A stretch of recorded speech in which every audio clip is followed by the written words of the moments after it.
This podcast is part of the Batman Universe Podcast Network, hosted by the BatmanUniverse.net. Check out everything related to Batman and the entire Bat family at the BatmanUniverse.net, including news and original content related to comics, movies, television, merchandise, video games, and more.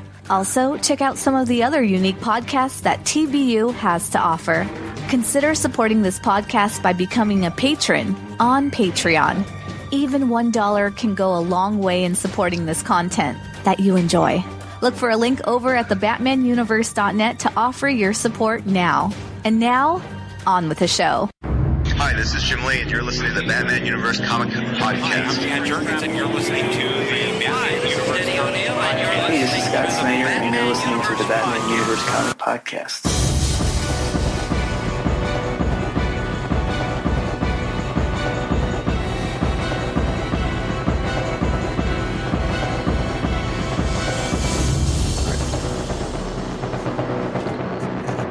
Hello, everyone, and welcome to the Batman Universe Comic Podcast, episode number 271. I'm your host, Dustin, and today I have with me... This is Steph. This is Ian. We're bringing the latest comic news and comic book reviews from the weeks of March 31st through April 13th. We have a little bit of news to cover. We're going to switch a couple of things up here, but we do have two books to cover as we go back to a normal coverage of books with Batman and Detective Comics. But when we get to Greater Gotham, I'm going to do something just a tad bit different. We're going to see how that works and see how you guys, the listeners, react to that. But in the meantime, let's jump straight into comic news. So the weekend that we recorded the last podcast, WonderCon was actually underway.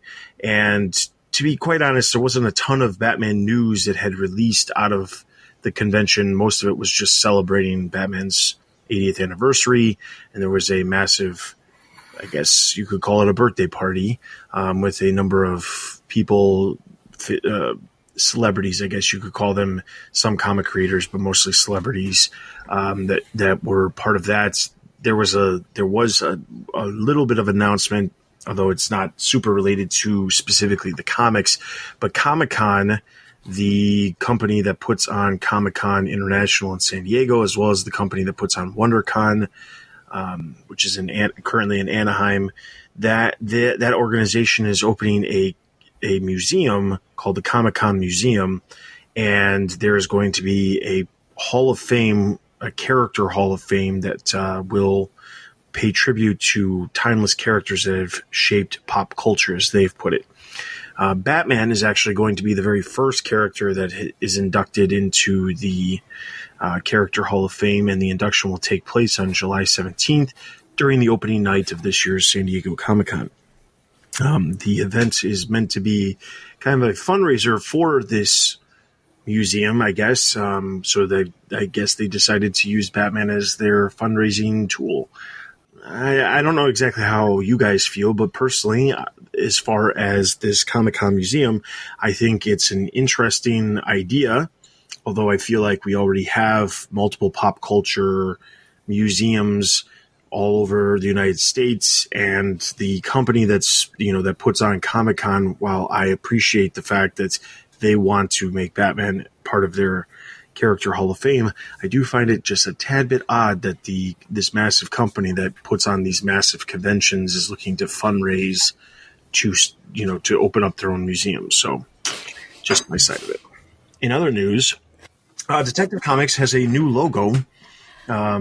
As we review 1001, the logo is actually present on that issue, but the logo was debuted at WonderCon, and to be honest, I don't really have a problem with it. I don't really have a lot to say. Does anybody else have anything to say about this new logo? Well, if you didn't know that Detective Comics is a Batman book before, you will certainly know that now. Yeah.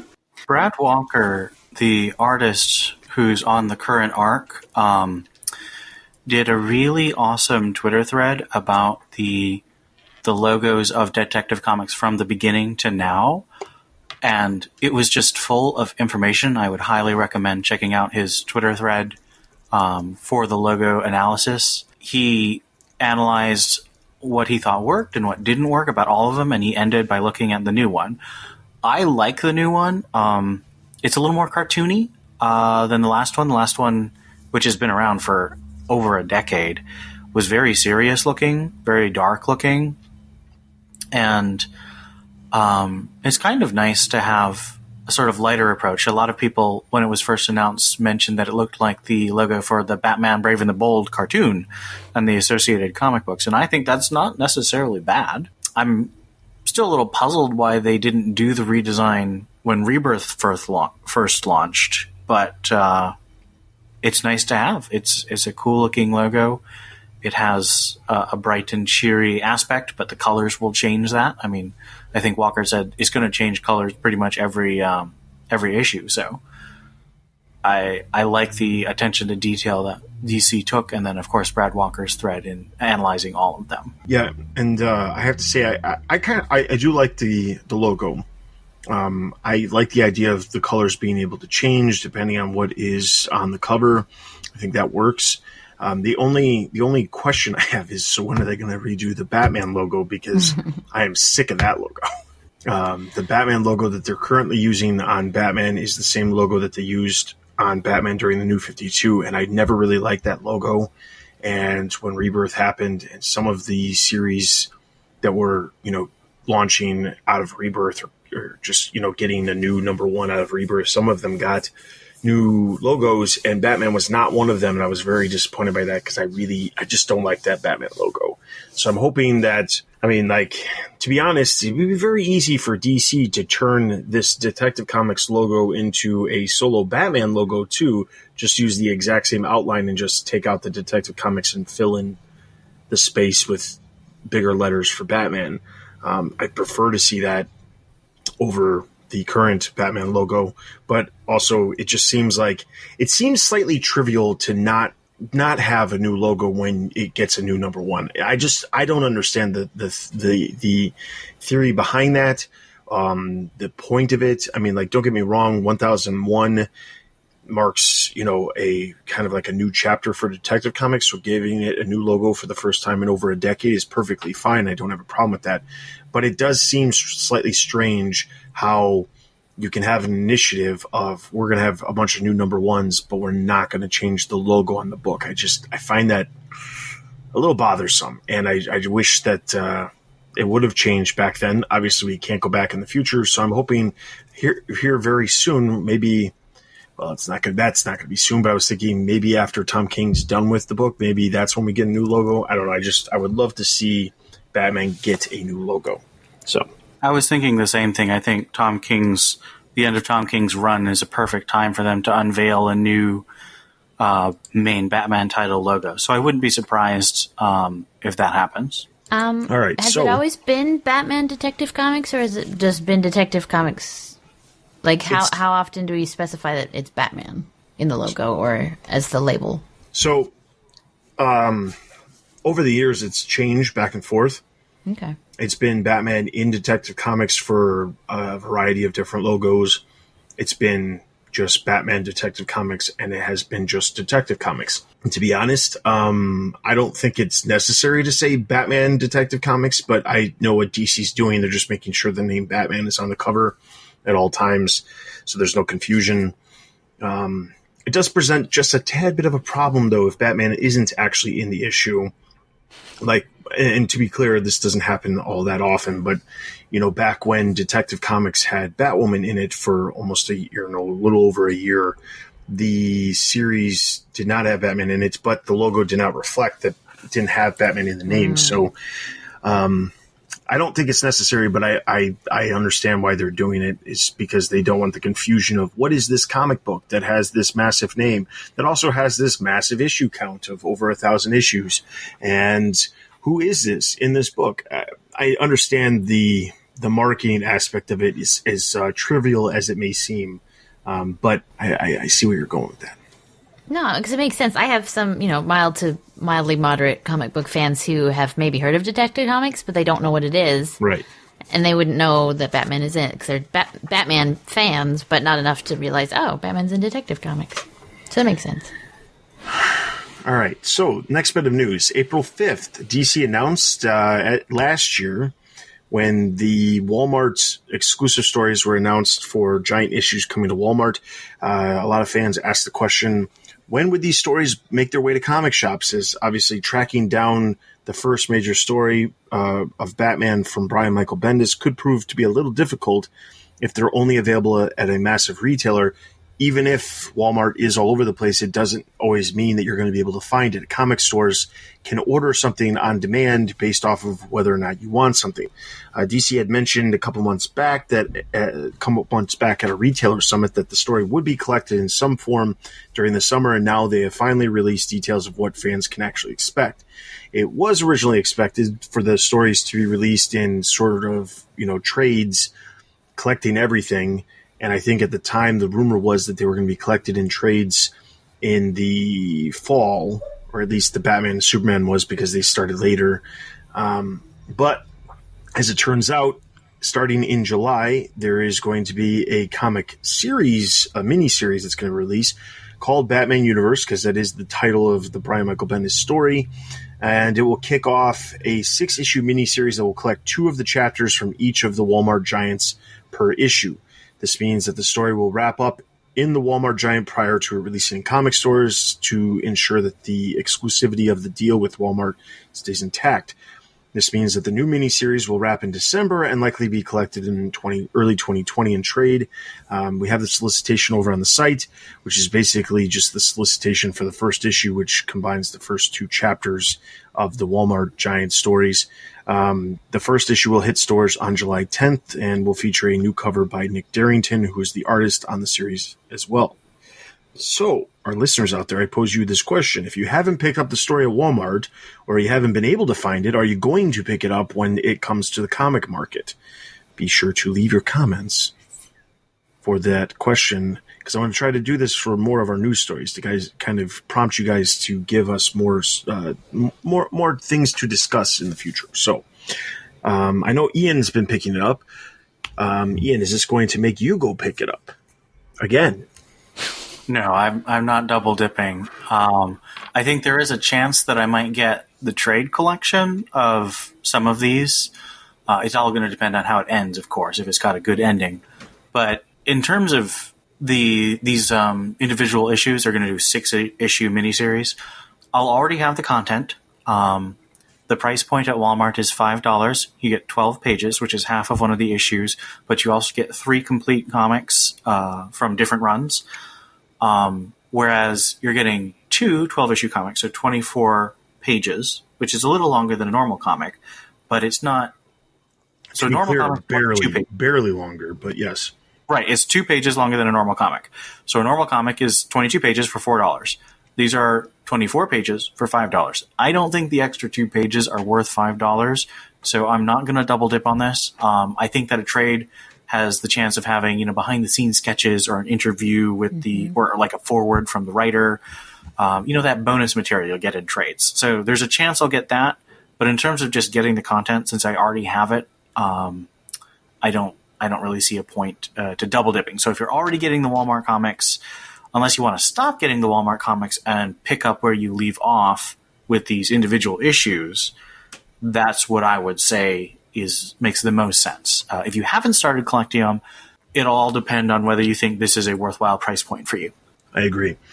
To be honest, that price point is slightly troublesome. And I say that because really the only books that have been $5 are either books that are closer to 30 pages or some of the top tier titles like Snyder's stuff.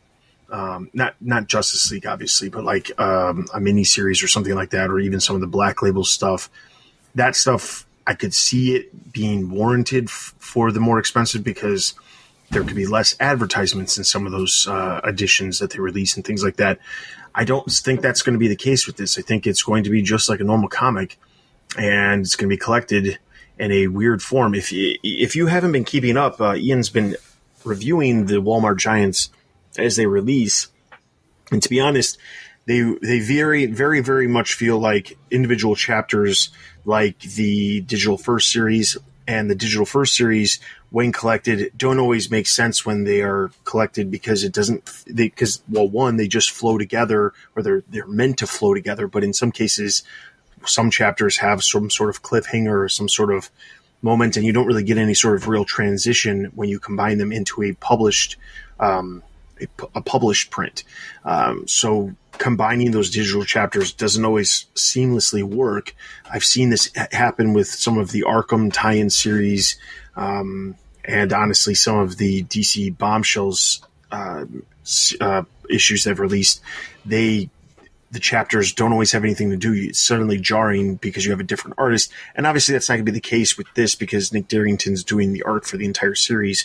But I do think it's slightly odd, the price point, because it really doesn't make any sense.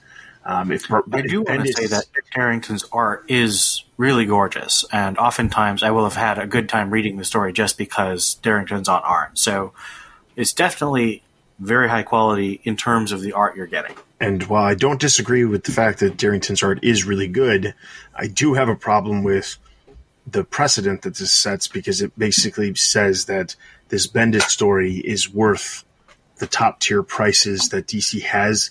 And to be honest, based off of the chapters that have already released, I don't think that's necessarily true. So I would agree with that. Next I'll comment. tell you when it's all released. Yeah, what the numbers are like. That's true. And that will be interesting as well because, like Ian said, there, for those people who have been picking up the Walmart Giants, it's not necessarily something that they're going to double dip on. Obviously, there's completists out there that will pick it up just because. I unfortunately am one of them, but honestly, I haven't been picking up the Walmart Giants, so because I don't have the opportunity to track them down as easily as I'd like. So I picked this up because it's a comic, it's a published comic, just like I picked up a lot of those digital first series that in some cases, like I said, didn't make a whole lot of sense combined. But yeah, it'll be interesting to see how well it does. I mean, obviously it's a miniseries. Obviously it's already done. They're not going to cancel it. But it will be interesting to see what numbers it ends up actually getting, especially at that price point. So, all right. So next up, April 9th, DC announced when fans of Sean Murphy's Batman White Knight can expect to see the sequel that was announced back in September. Sean Murphy's next series will be part of the DC Black Label. This time around, his Batman White Knight was added to the Black Label after the fact, but released prior to the imprint being formed before. Batman Curse of the White Knight will debut this July. The 8-issue miniseries will release monthly. We have a first look of a lot of the art as well as the cover over on the site if you want to check that out, as well as the solicitation. But the first issue will release in stores on July 24th. And to be honest, I'm kind of this is probably one of the series that I'm looking forward to the most in the next couple months because I really enjoyed the first White Knight. I like the fact that because it's outside of continuity, there's a little bit more freedom to do things, which is, I think, to be completely honest, I feel like Black Label was created as a reaction to the success of White Knight. And that's not to say it's entirely that, but White Knight was a very, very well-selling series that did a lot of strange things where it sold a certain number of issues for the first copy. They went back to print, but the second issue sold more copies, and that rarely ever happens in comics. So I think that the success of this and showing, hey, look, we can tell a Batman story that's outside, I think this kind of like helped other series or ideas that were out there that had been pitched to DC kind of get the, okay, let's see what we can, what risks we can take or allow. So I'm interested to see where this goes. I had heard it's going to be more a religious / Azrael based one, but none of the art seems to really reflect that. I'm not sure that Azrael makes an appearance right away. Yeah. I know that it does focus on religion and Azrael, but I don't think that I think he's like alluded to in the beginning, but he's not going to appear right away. So this is probably from the first issue. Probably, yeah. Or he'll be like the cliffhanger at the end of the issue. Oh yeah. So I'm like one of the only people on TBU who was like, White Knight's fine, but I wasn't really excited about it. But I am excited about what it represents. As Dustin says, it's one guy doing an alternate universe, although he's said on Twitter he's going to open it up and going to have like other people. And I think that's great. I think developing alternate universes in an organic way rather than, like Future's End trying to force a concept on someone, on readers, is the way to go. People obviously responded to it, and I really wish they'd launched Black Label with its title rather than Batman Damned. Yep, I agree, and I think that hindsight 2020, obviously, I'm sure they wish they did too, because I mean, outside of Batman Damned, nothing else is even released yet, and Batman Damned has been plagued with massive delays, even though Brian Azzarello has said multiple times that the delays were always planned, which I find absolute lies. But that's the news. If you're wondering, I will say this. The solicitations for July have released while you're listening to this. We should have the breakdown of all the TBU books over on the site. We're not going to talk about solicitations because, unfortunately, I use the breakdown that I create for the site to talk about them. And DC has started to do this weird thing where typically they release the solicitations the third Monday of the month, or I guess I should say the second to last. No, it's the whenever there's it's always the Monday before the third Wednesday of the month, if that makes sense. But anyway, or second to last Wednesday of the month. I don't know, whatever. It doesn't matter. The whole point is they used to release them on Monday, and for some reason the last 2 months they released them on Friday. When they did it back last month in March, there was some stuff that happened online talking about how well they were doing it to combat leaks. And to be honest, I wasn't sure exactly what leaks they were trying to plug because the solicitations didn't really reveal anything that they themselves hadn't revealed in press releases prior to the solicitations being released. So I don't know exactly what they were trying to plug when it came to those leaks. This time around, it's the same thing. I'm reading things online saying that the solicitations were released early to make sure that to combat any leaks. But honestly, all of the big announcements that came out of the solicitations this month, including White Knight or Batman Universe or non-Batman Universe stuff, such as the Lois Lane and Jimmy Olsen series, they all had already announced that stuff, and even more Event Leviathan things. Like, there's been plenty of press related to a lot of the big stuff that's happening.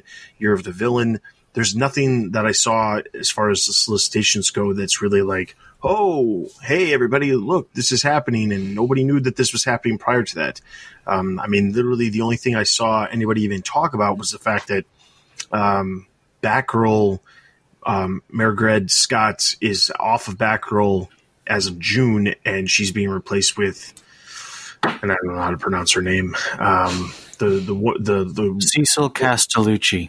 Yes, that's it. She's currently working on Female Furies at DC, but she's coming on to Batgirl, and I saw something about Oracle potentially returning, but I don't think that's in Batgirl. I think that's in Event Leviathan or some other book, or it has something to do with Year of the Villain. Part of the Year of the Villain, which is a Justice League story with Snyder. Yeah, but anyway, there's that's happening. But that's literally the only thing I saw that was worth of note when it came to the Batman stuff.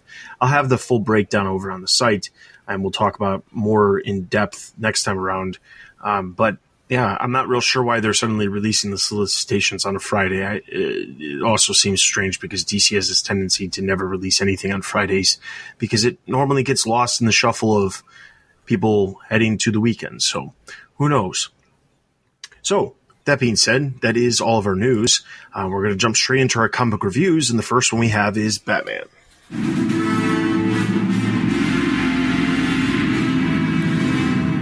Batman number 68. Written by Tom King, art by Amanda Connor, with additional art by Mikel Janin, Dan Benosian, and John Timms. At the Fortress of Solitude, Supergirl tosses the impossibly heavy key to its door in the air casually, asking Catwoman and Lois Lane if they're ready. Though Lois and Selina hesitate at first, when they realize how drunk they are, they charge ahead. Supergirl unlocks the door, but has to patrol for asteroids, as Clark is spending the evening keeping Bruce company. At Wayne Manor, Bruce and Clark eat soup as Alfred serves them.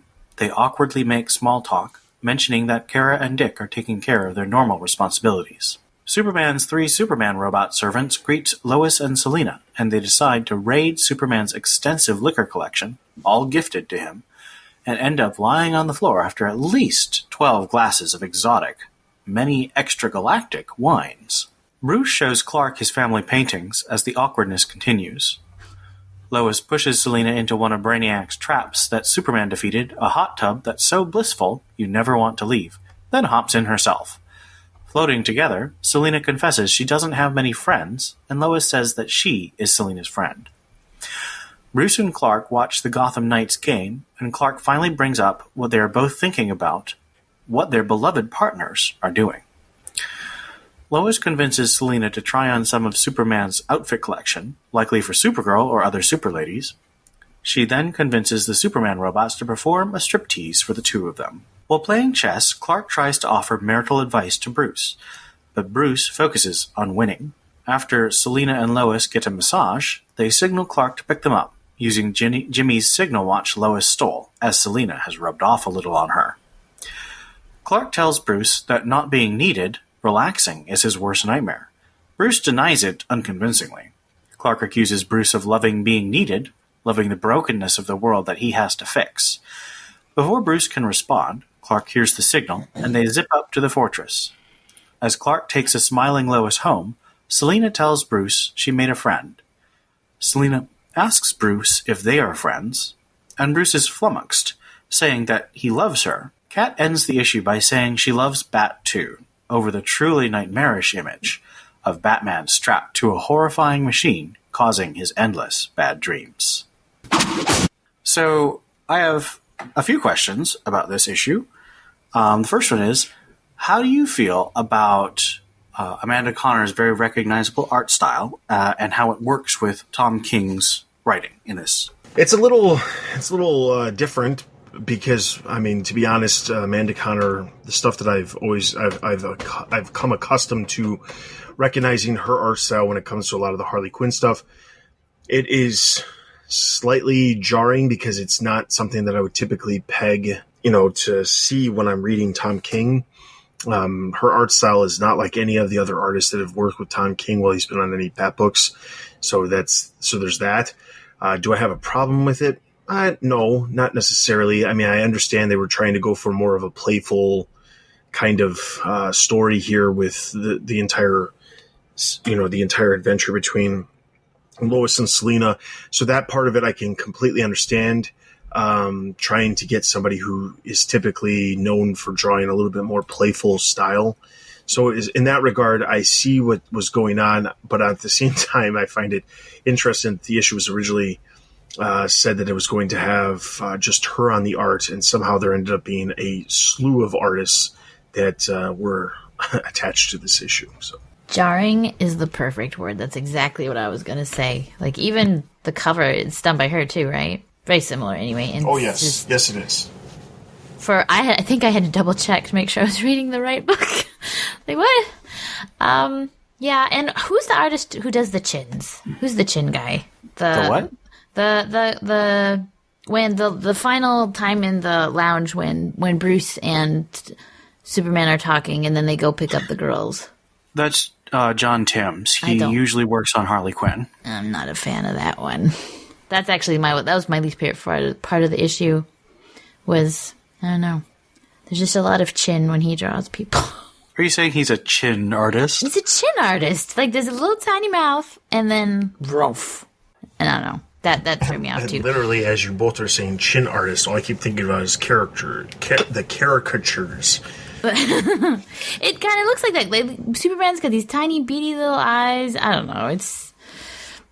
I kind of wish they had made a little bit of an effort to be similar art styles, just so it wasn't so jarring at the end as well. It's like you're suddenly just looking at something completely different. Like the last panel being, I'm taking that's Janine at the end. That makes sense because it's like if this whole thing was a nightmare disguised as like a more lighthearted story, then the art style makes sense of the issue, and the last panel makes sense because that's back to reality. But those last 2 pages of the actual nightmare are just weird. That's my least favorite part of it. So I had a lot of thoughts about the art in this issue. The first one is Amanda Connor is a great artist. She's a superstar. She's beloved. If you ever go to a convention, plan ahead to get in her lines because they're hours long. Her art feels very Disney to me, and she's done a lot of like harder edged content, but it's always got this really polished and cartoony appeal to it. Tom King's dialogue is not cartoony. It's very thoughtful. It's very carefully picked, but it's not polished. It has a deliberate repetitiveness. I called it recursive in my review, which means going back on itself. It's trying to mimic a certain realism in speech, but it also is very poetic. And I thought that there was a little bit of tension between this very polished, appealing, cartoony style of Connor and King's more symbolic, more, I don't want to say gritty, but slightly darker and more hesitant dialogue. And so that was the first thing I thought. But I want to say, King loves to use these grid formats. So there's like 9-panel grids and there's a 12-panel grid. And Connor, better than a lot of his other artists, I'm not a fan of the way Mitch Gerads does a 9-panel grid because I feel like he doesn't use it terribly interestingly. But Connor's use of the 9-panel grid has a ton of symmetry and narrative propulsion and symbolic framing, the way she positions the characters in the frame. She's just a really intelligent artist, and you can tell that she and King really told the story well together, even if I think there's a tension between their styles. And I appreciated that a lot. I do think that the 3 additional artists are probably because Connor ran out of time to do art. Now, that could be an artist speed thing, it could be an injury thing, and it could be an editorial mix-up thing, because they have been shuffling editors around quite a bit recently. So I would say this issue was delayed probably because they couldn't get all the art done in time, and it's also possible that Tom King changed the script at the last minute, because we've been getting some indications that Tom King has had to readjust his story recently. I actually kind of liked John Timm's art on the second to last 2 pages, because that's where, to me, the nightmare becomes terrifying. Because before that, it's just sort of Batman and Superman sort of being awkward and Lois and Selina bonding. But in those 2 pages, Superman sort of reveals what Batman's afraid of, which is what the nightmares are all about. What is Batman afraid of?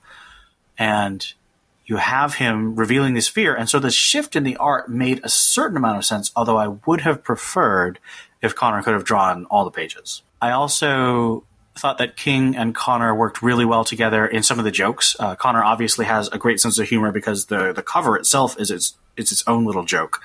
But there's a scene where Clark is giving advice about marriage. He's like, well, marriage makes life worthwhile, and I feel like I'm a better superhero because I'm married. And Batman's just like, check, because they're playing chess. And he ends this little scene by saying mate. And I thought it was a hilarious and really intelligent pun of, Superman's talking about marriage, a mate, finding a mate, and Batman ends saying mate. So there's that kind of humor that I'm sure was sort of an interplay between King and Connor that worked really well. So my second question is, do you think that this is more of a memory or more of a creation? So in these nightmares, we had the honeymoon, which obviously didn't happen, and we've had Catwoman being interrogated by the Question, which didn't happen, and we have Batman chasing Joker playing the Roadrunner, which probably didn't happen. But do you think that this party with Lois and Selina and Bruce and Clark together, do you think that happened and is sort of being re-remembered and changed by the dream? No, I don't think it happened. And I say that because I thought that there was that, if you remember the wedding preludes, there was the issue where Selina comes home from her bachelorette party and Damien's there, and she has this moment with Damien. And to be fair, while she could have, I guess, completely sobered up on her way home from that, she did not. It doesn't line up with those preludes at all. And not that I would love to pretend that those preludes were held in the highest regard and we really appreciated those, because we didn't. But I would say that as far as this actually happening, I think that this is just yet another dream and it didn't happen, or maybe this is what Bruce imagines would happen if she had a bachelorette party and the wedding was actually going to happen. So I think that's ultimately what it is. But I honestly don't think that this is like a memory or something where it actually happened. But I feel like this would actually happen or could actually happen if there was a little bit, if they weren't dealing with the stuff with the Joker at the time. I feel like this is probably what would have actually happened as far as her bachelorette party, but maybe there would have been a couple more people like what we saw on the cover actually involved in the story. So I agree that this is what could have happened. I think we have to resign ourselves to the fact that the preludes didn't happen. That's just marketing, and it failed miserably because, I mean, none of that happened. So it would make sense that if any event happened, that this happened. Because if you remember in this original Super Friends with Superman, Lois says, well, invite me to any wedding stuff you do. And then we never see any wedding stuff apart from the preludes, which, again. So I think if anything did happen, it would have been this. I don't think the preludes ever happened, so that wonderful Damien moment never happened.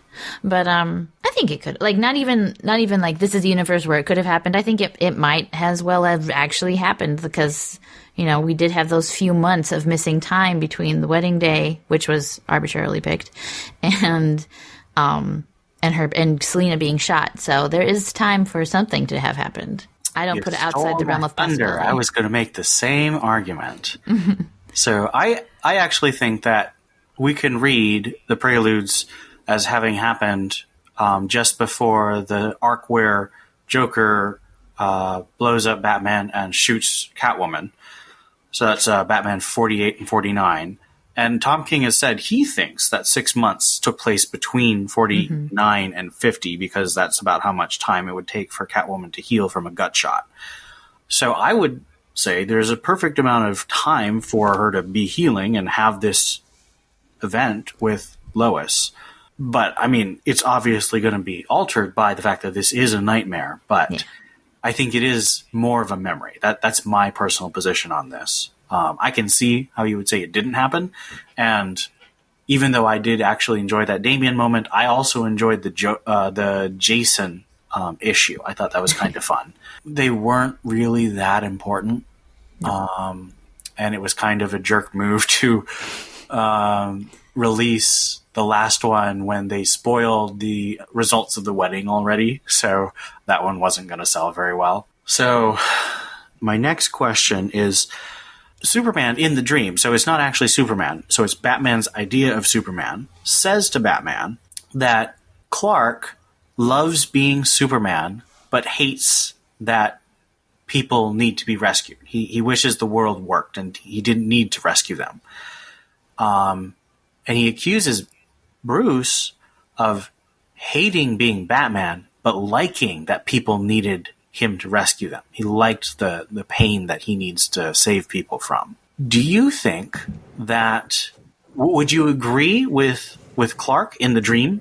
Or do you think that there is a different perspective to have in this run of Batman? Obviously, there's tons of different perspectives, but do you think that Tom King is saying that Clark is right, that Bruce hates being Batman, but loves that he has to rescue people? No.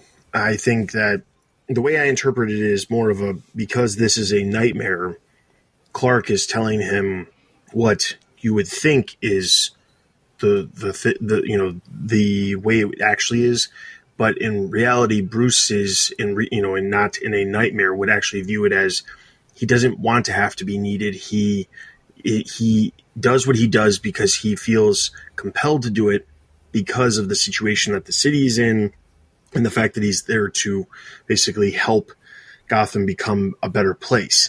He doesn't want to have to be needed. If anything, I think there's multiple versions of Batman out there that have shown that Batman wants to be able to hang up the cowl at some point.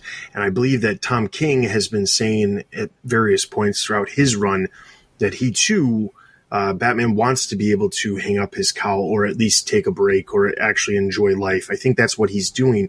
So I think that this is a nightmare because it's part of the Nightmares arc. I think this version of this nightmare is basically Clark saying, hey, this is how it is.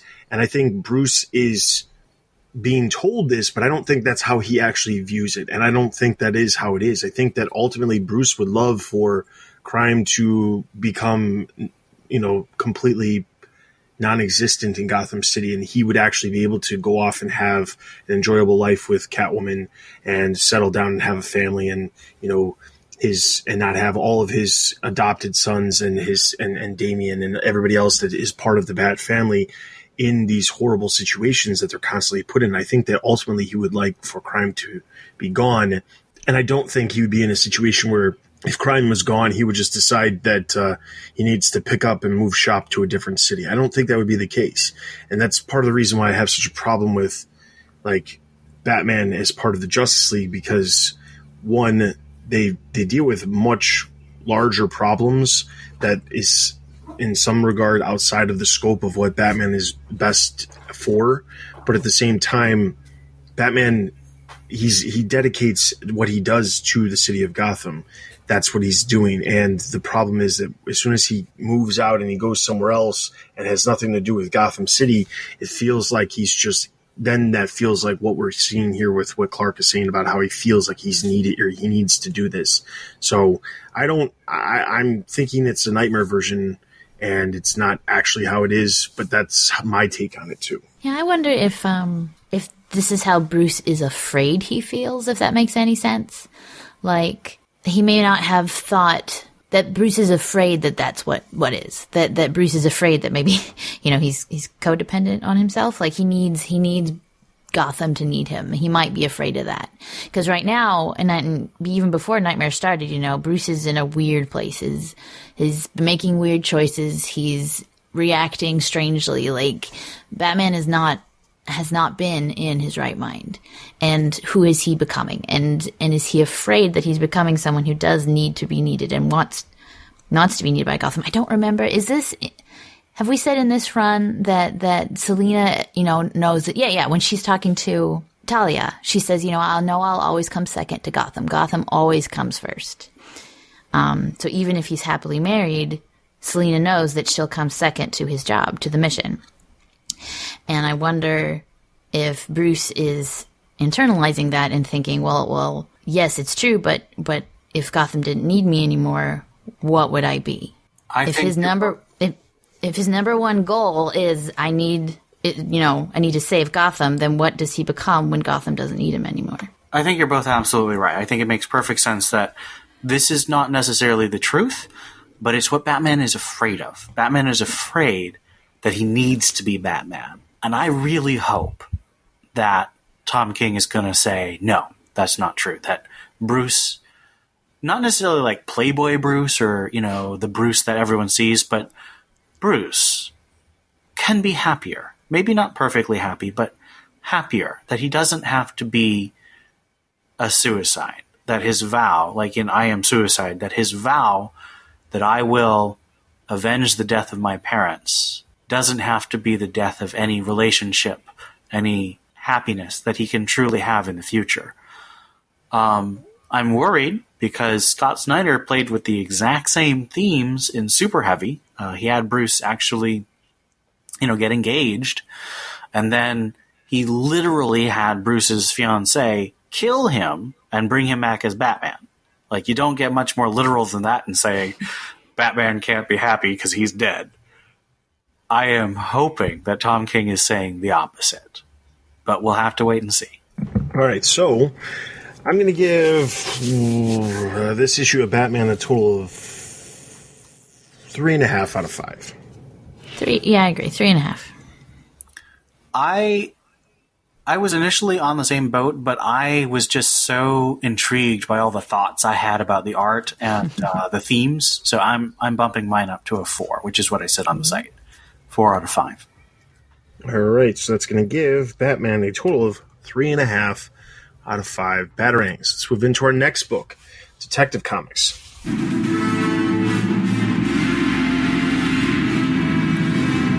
Detective Comics number 1001, written by Peter Tomasi, art by Brad Walker. The Arcanite stands before his followers and tells them the months of training and dedication have led them all to this moment. This is a moment of clarity where each of them represents a symbol. Symbols are woven into the fabric of this world. People create symbols, stand behind them, follow them, and become them. They have all left behind the darkness and embraced the light. They are all now members of the sun.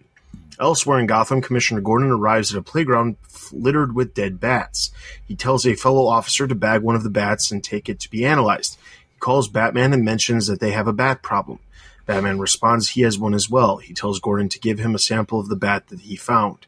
After they hang up, Alfred asks if they have begun a long day's journey into the night. While looking at all of the dead bats in the cave, Bruce confirms that they have just started their evening. While doing an autopsy on one of these bats, Bruce asks how many of these has he done. Alfred tells him that this is the 56th.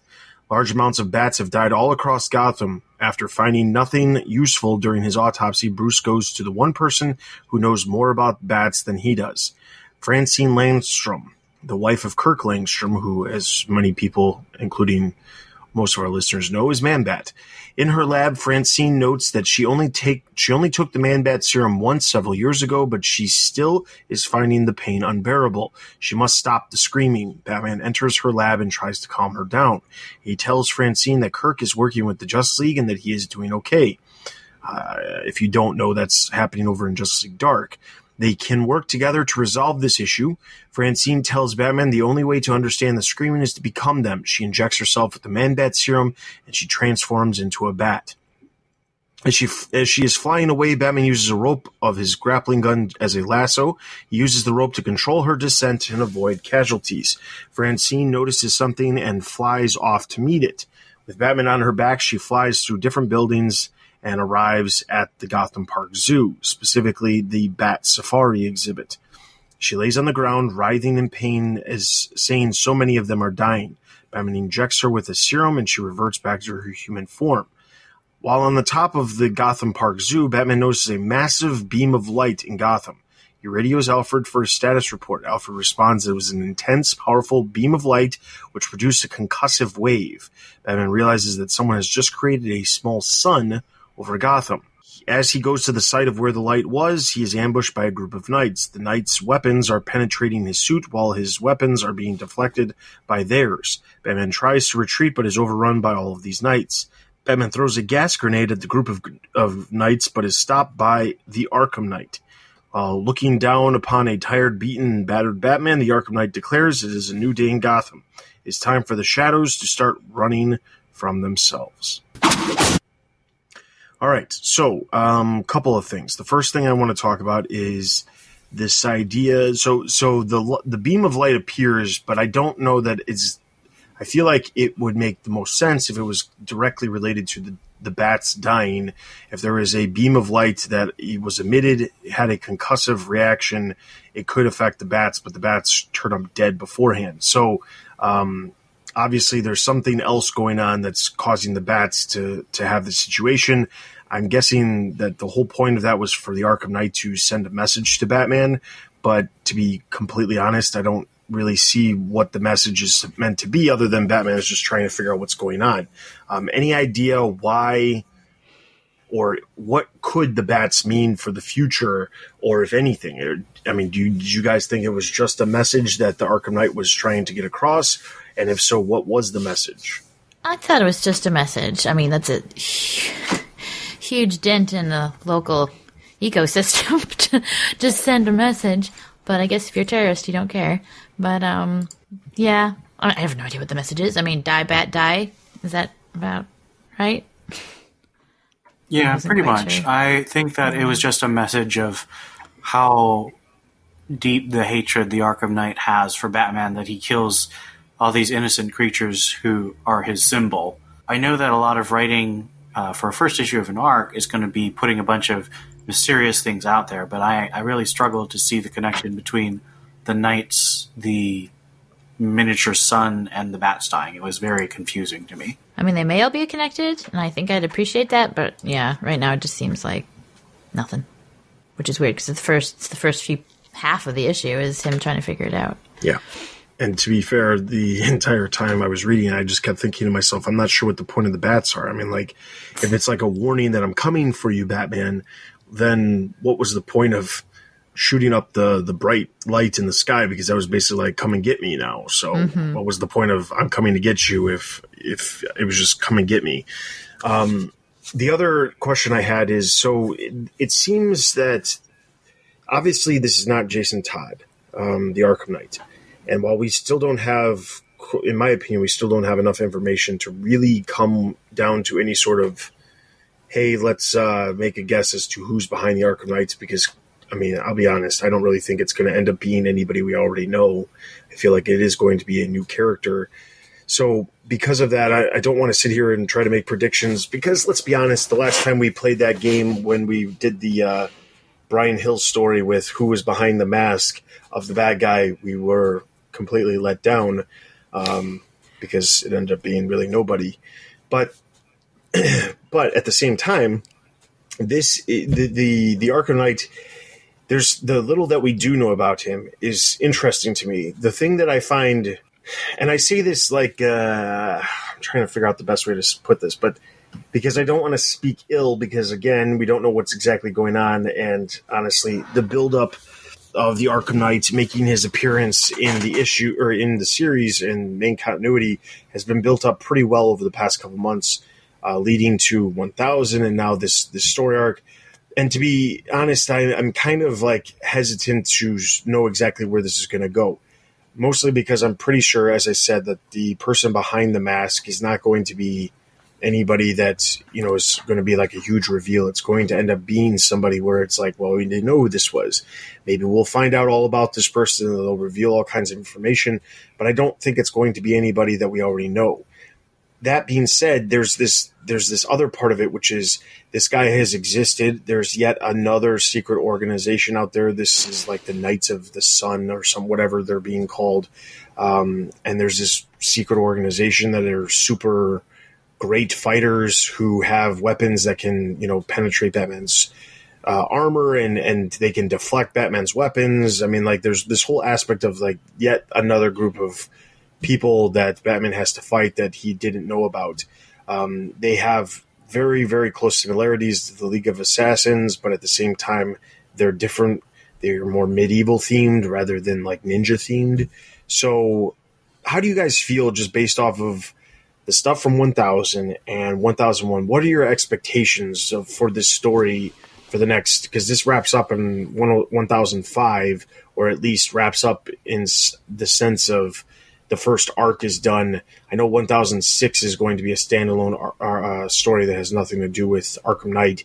And at this point, I'm not sure what's happening after that, if they're going to go back to, talking about Arkham Knight with a new story, or if Arkham Knight's just going to pop up in the future. But what are your expectations going forward for the next at least 4 more issues? I have more of a hope than an expectation, but they, like you said, they've really been hyping this up. They're introducing the Arkham Knight to the comics, and I mean, they better give him a good, I don't know, debut. I don't know, that's another word I'm looking for, but like a good reason for fighting and a good, interesting character. Like maybe get to know who he is, you know, behind the mask, and not just, if he is a stranger, like, sure, let us know what's his deal, like, why is he doing this?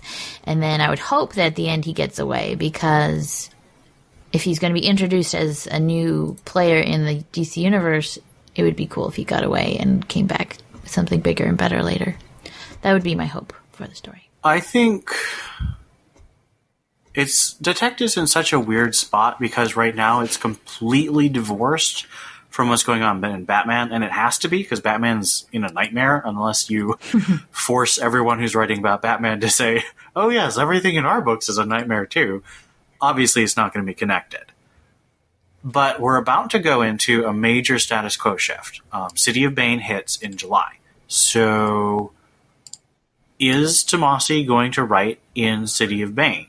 I think there's a good chance he will, because when Jim Gordon was Batman, Tomasi wrote Jim Gordon as Batman when he was writing Detective back then.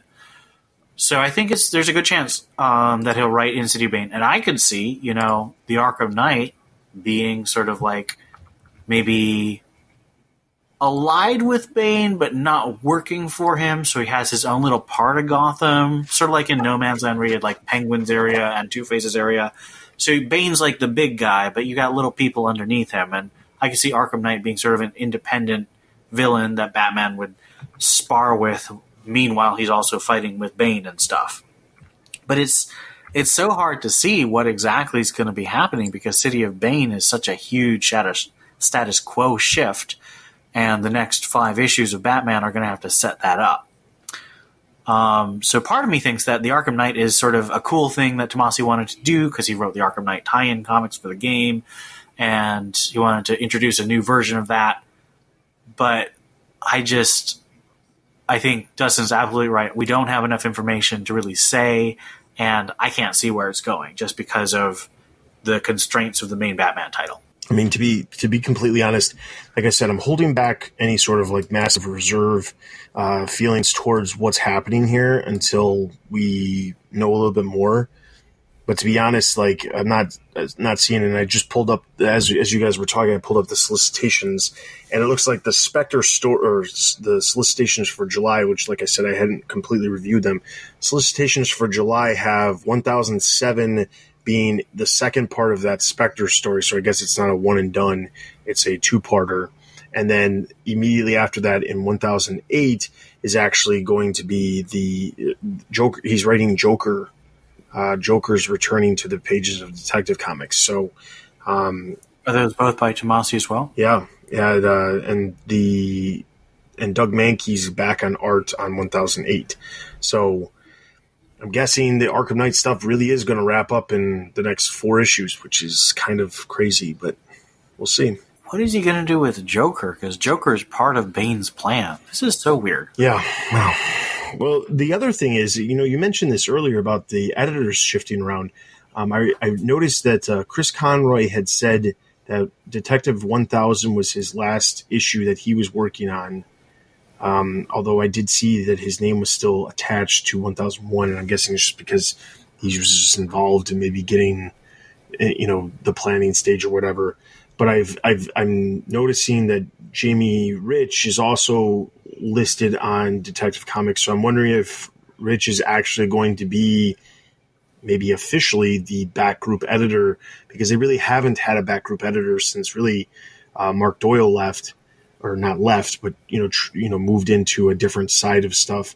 So I'm wondering if maybe Rich is going to be that. Maybe we'll start to see a little bit more cohesion amongst the books.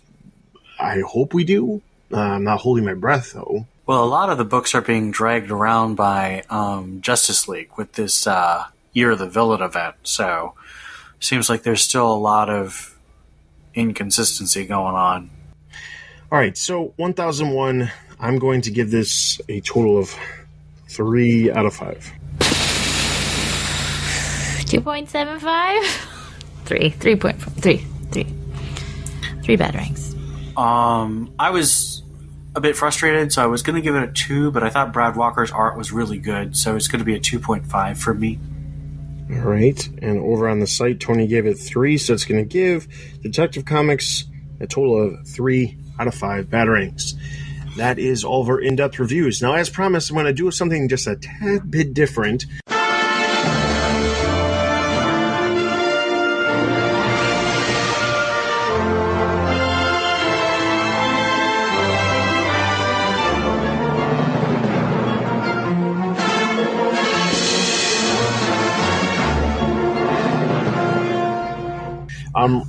Rather than us running down all of the books that released over the past couple of weeks and telling you exactly, a brief synopsis or I guess a summary of what the issue is about and giving a thumbs up, thumbs down, neutral rating. And rather than doing that, what I'm going to do, however, is I'm going to list the books that came out over the past couple of weeks. I'm going to encourage you to check out the reviews over on the site.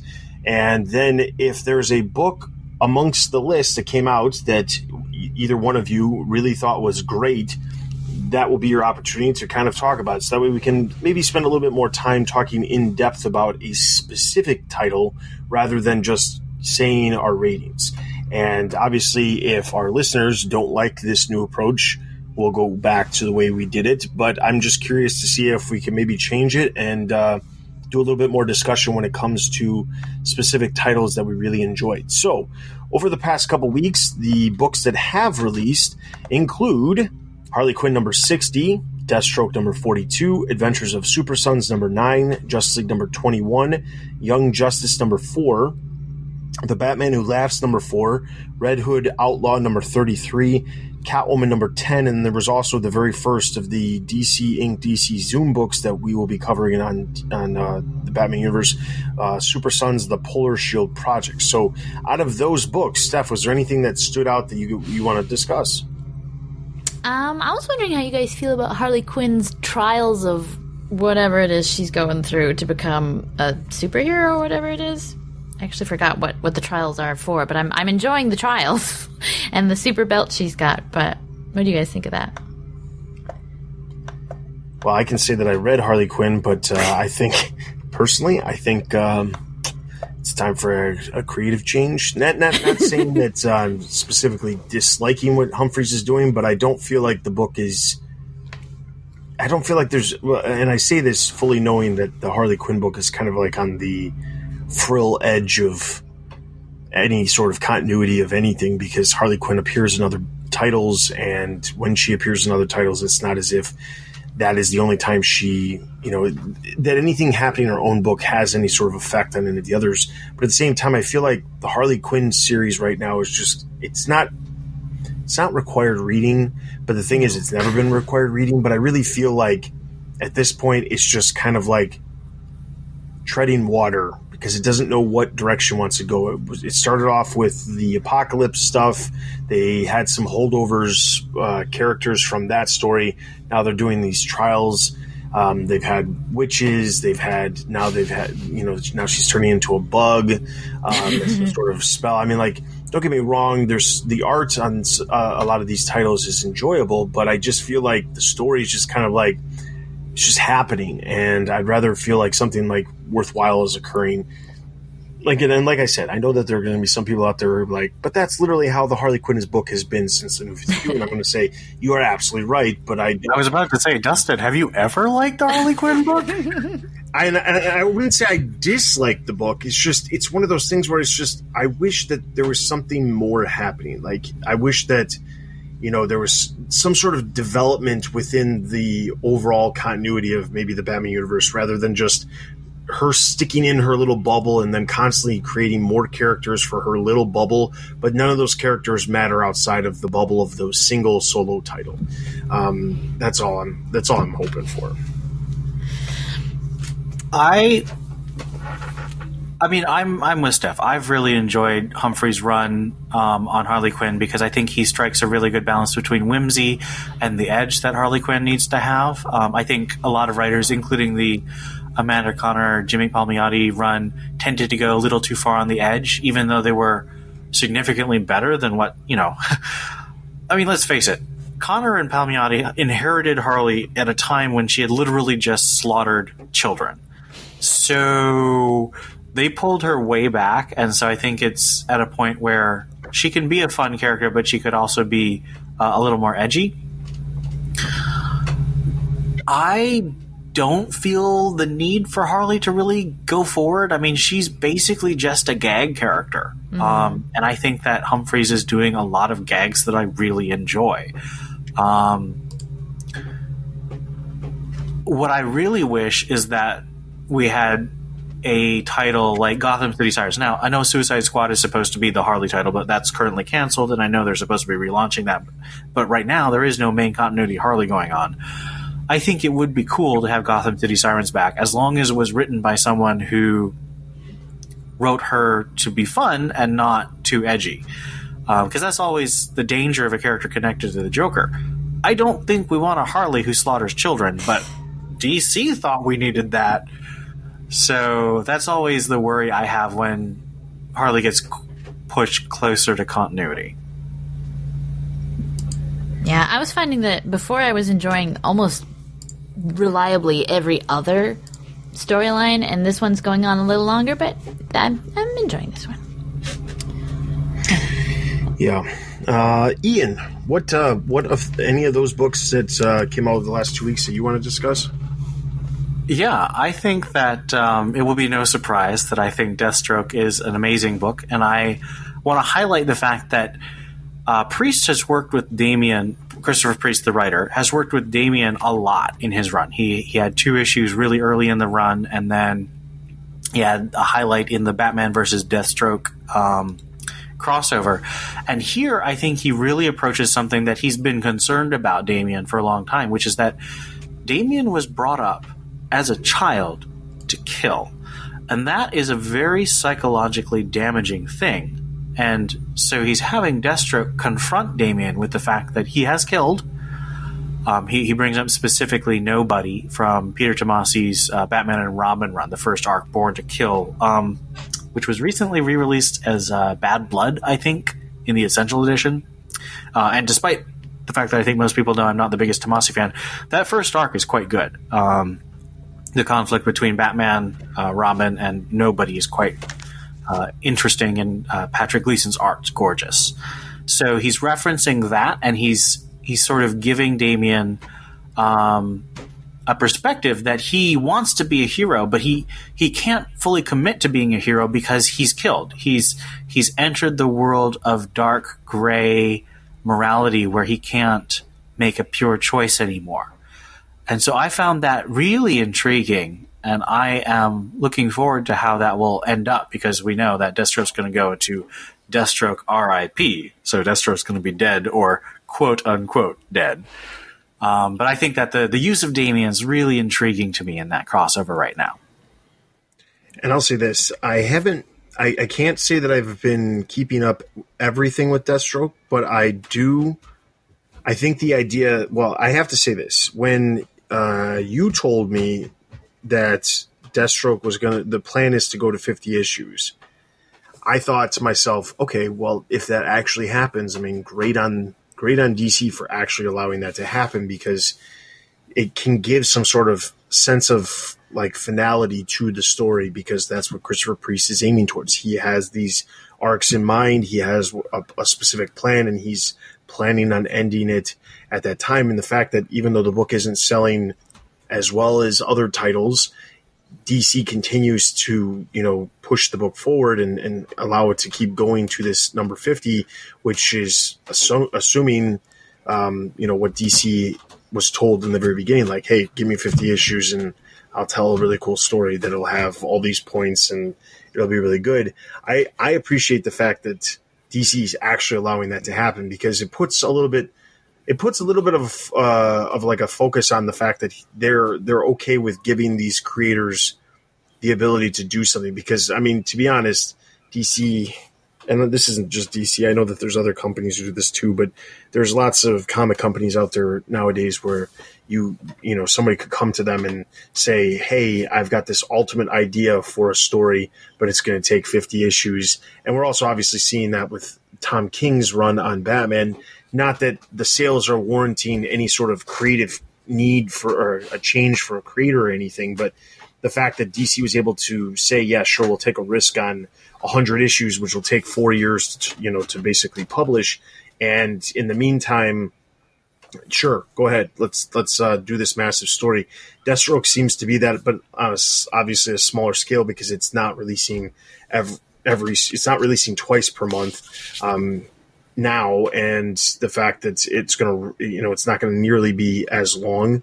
I appreciate the fact that they're allowing this to happen, because if anything, it shows that they have some faith in some creators, even if they don't do it for all creators. So I completely agree. I like this idea of having an end you're working toward. DC's like, yeah, we'll let you do that. And the Jimmy Olsen and Lois Lane books that were just announced in solicitations, they said they're 12-issue series, which I really like. Now, they've been doing a lot of these, like Mr. Miracle and Freedom Fighters and Martian Manhunter. These are all, and Bane Conquest. So these are all 12-issue miniseries, maxi series planned from the beginning, where you have a beginning, middle, end. And I like that because it means you can take chances on smaller characters and stranger ideas without necessarily worrying that you're going to get canceled halfway through. But it also gives the chance of, being renewed. So, like, if Lois Lane or one of these titles does really well, they can say, oh, well, we're going to come back for another 12-issue series. So I like the fact that DC is going more towards this idea of telling a whole story, letting a creator really get to where he wants to go, rather than, well, maybe next issue is your last. Like sort of what they did with Batgirl, unfortunately. I'm pretty bummed that that's getting cut off in July, and we're getting a new team, even though we've just had this team for like 6 months. Yeah, which is to me a big miss, because I've actually been really enjoying what she's been doing. But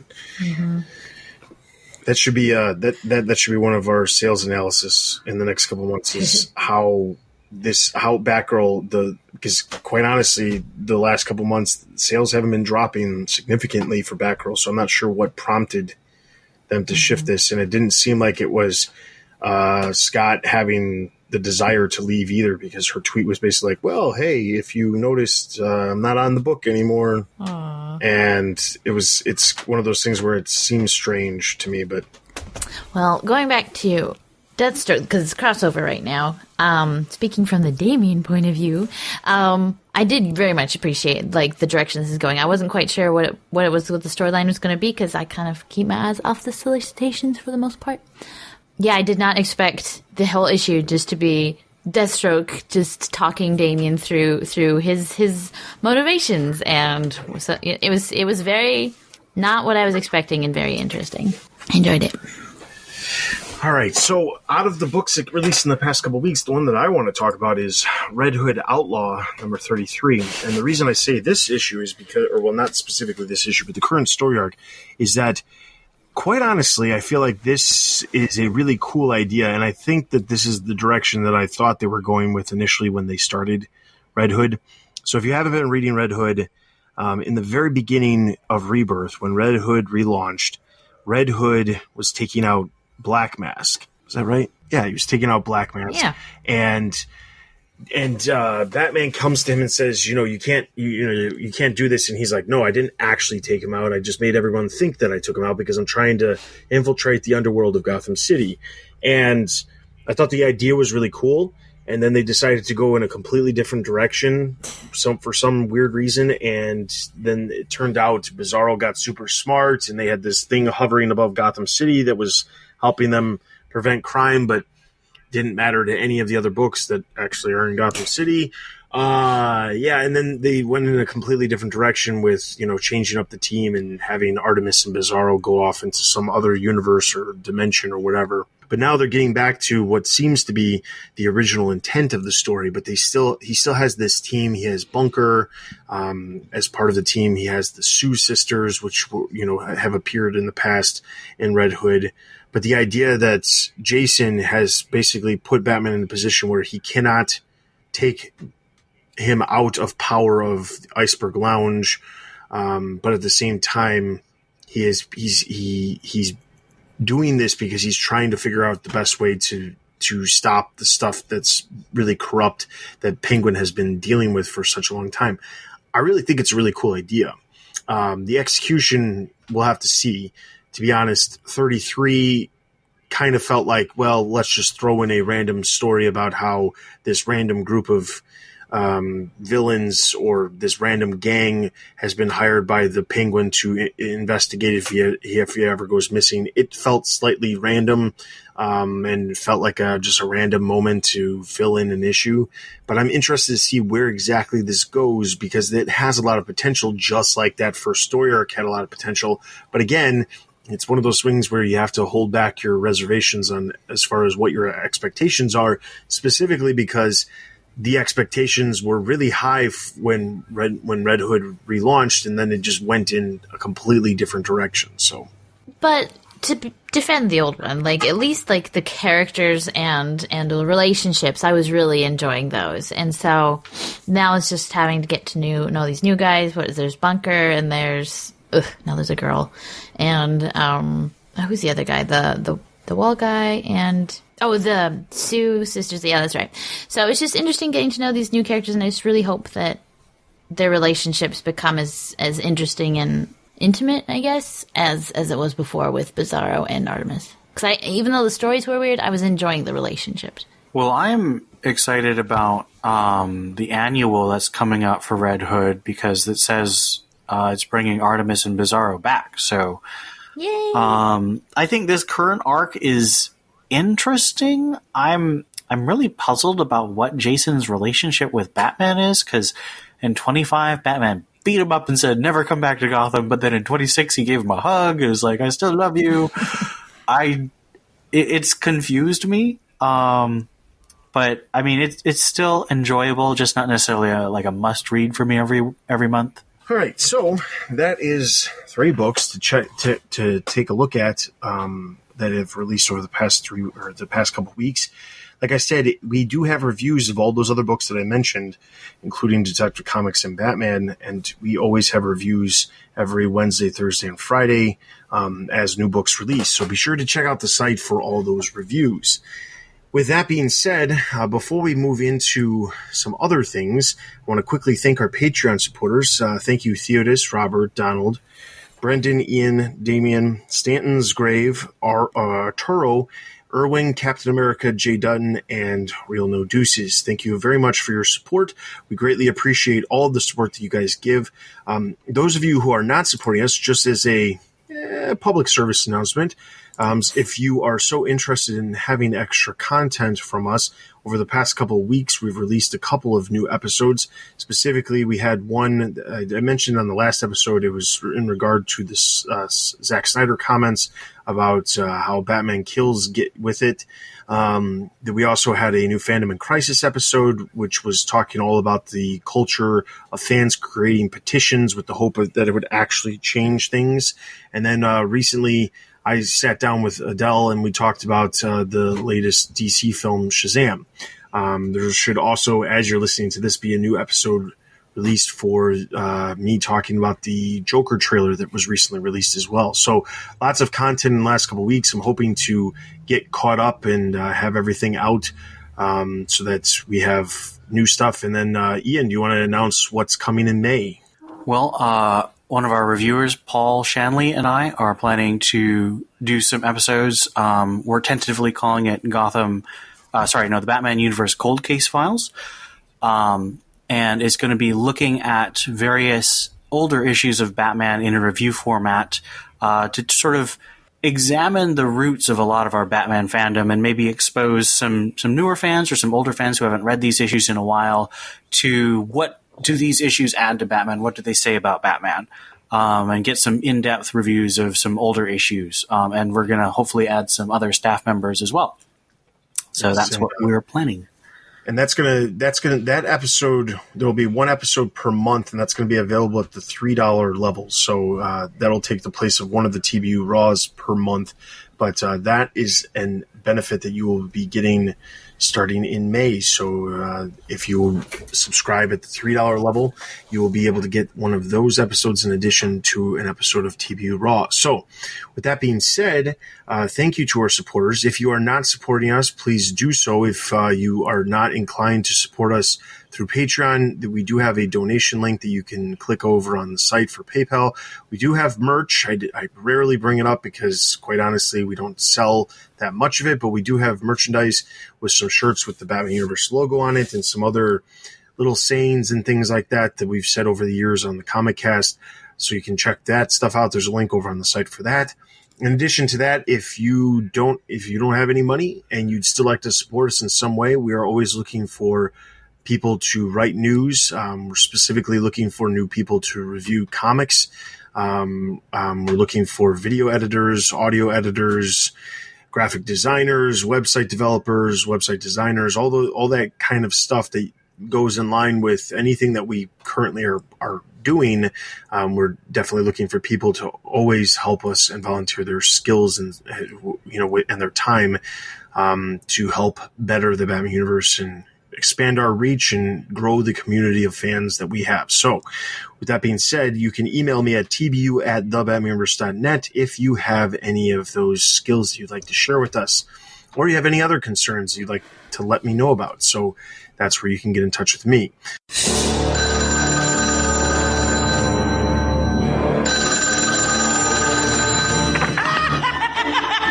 Boy, did you get a wrong number.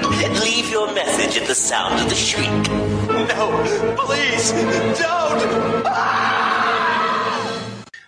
We do have one comment. This comment actually comes from the previous episode 269. It was posted right after we actually recorded, but I wanted to make sure that we got to it. So this one comes from Jason. Okay. So Jason says, Out of curiosity, how would you rank Batman's writers of recent years on either Batman, Detective, Batman and Robin? Examples: Snyder, King, Tynion, Dixon, Miller, Tomasi, etc. Also, if you were going to recommend a writer/run to someone as your definitive Batman, who would it be? And finally, who would you like to take over after King? Okay, so how would I rank the Batman writers over the past couple years? So specifically talking about the Batman specific titles, I'm only going to mention the ones that had long runs. So Snyder, Tynion, King. See, I wouldn't include Hill because he only had 5 issues. Tomasi would be included because he was on Batman and Robin.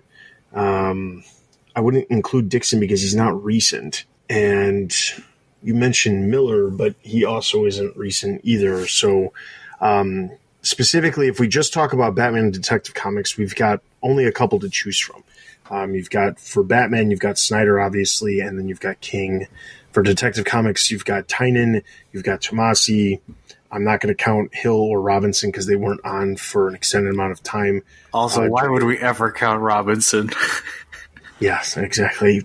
During the New 52, there was a number of different people that were on Detective Comics. I know Tony Daniel was on it in the very beginning. Let's see who else was on it. John Layman, Tomasi had a run. Yeah, Layman. Manifold and Buccellato had a nice long run. But who was on at the very end? Tomasi. Was it Tomasi? Yeah. I think so. He was the one doing the Detective Gordon stuff. Okay. All right. So if I'm ranking those, I'd probably put Tynion at the top because I liked what he was doing and I liked the direction that he was going. I put Tomasi below or just below him. But see, the thing is with Tomasi, I don't know that I would put him below because if we're just basing this off of work out of, that and not his entirety of his, work, then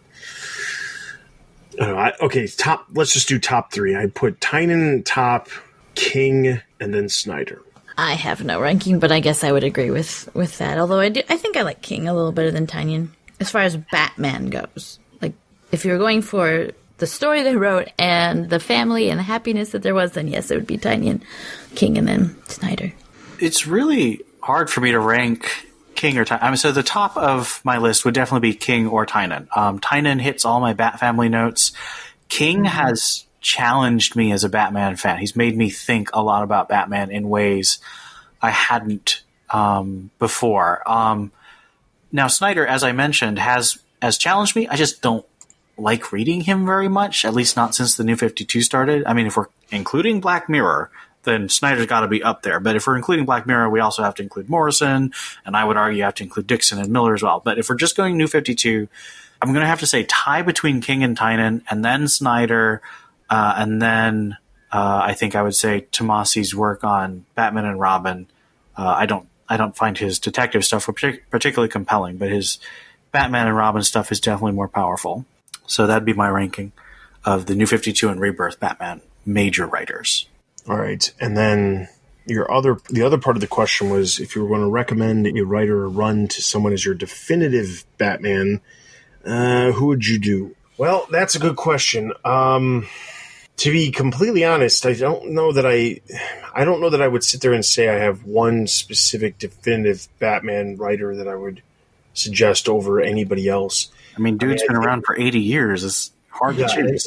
Exactly. That's the biggest thing. And the problem is that most stories, there's a lot of writers who are on the books for a long period of time, but a lot of the stuff that that happens prior to the 70s or even the 80s, a lot of that stuff is completely ignored when it comes to continuity. I mean, like some of it, pops up here or there, like a villain reappears or something that was created back then, or you see a version of Batman where they mention some crazy bat suit from the 50s or something. But like most of that stuff is very really ignored from very early on.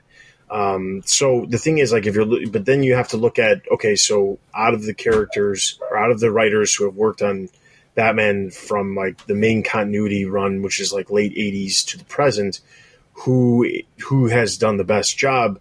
Some of the stuff that I really, really like isn't necessarily like the mainstream continuity. Like, for example, I really like the story of Hush because of all the different elements that it connects to. But at the same time, Jeff Loeb only worked on that story.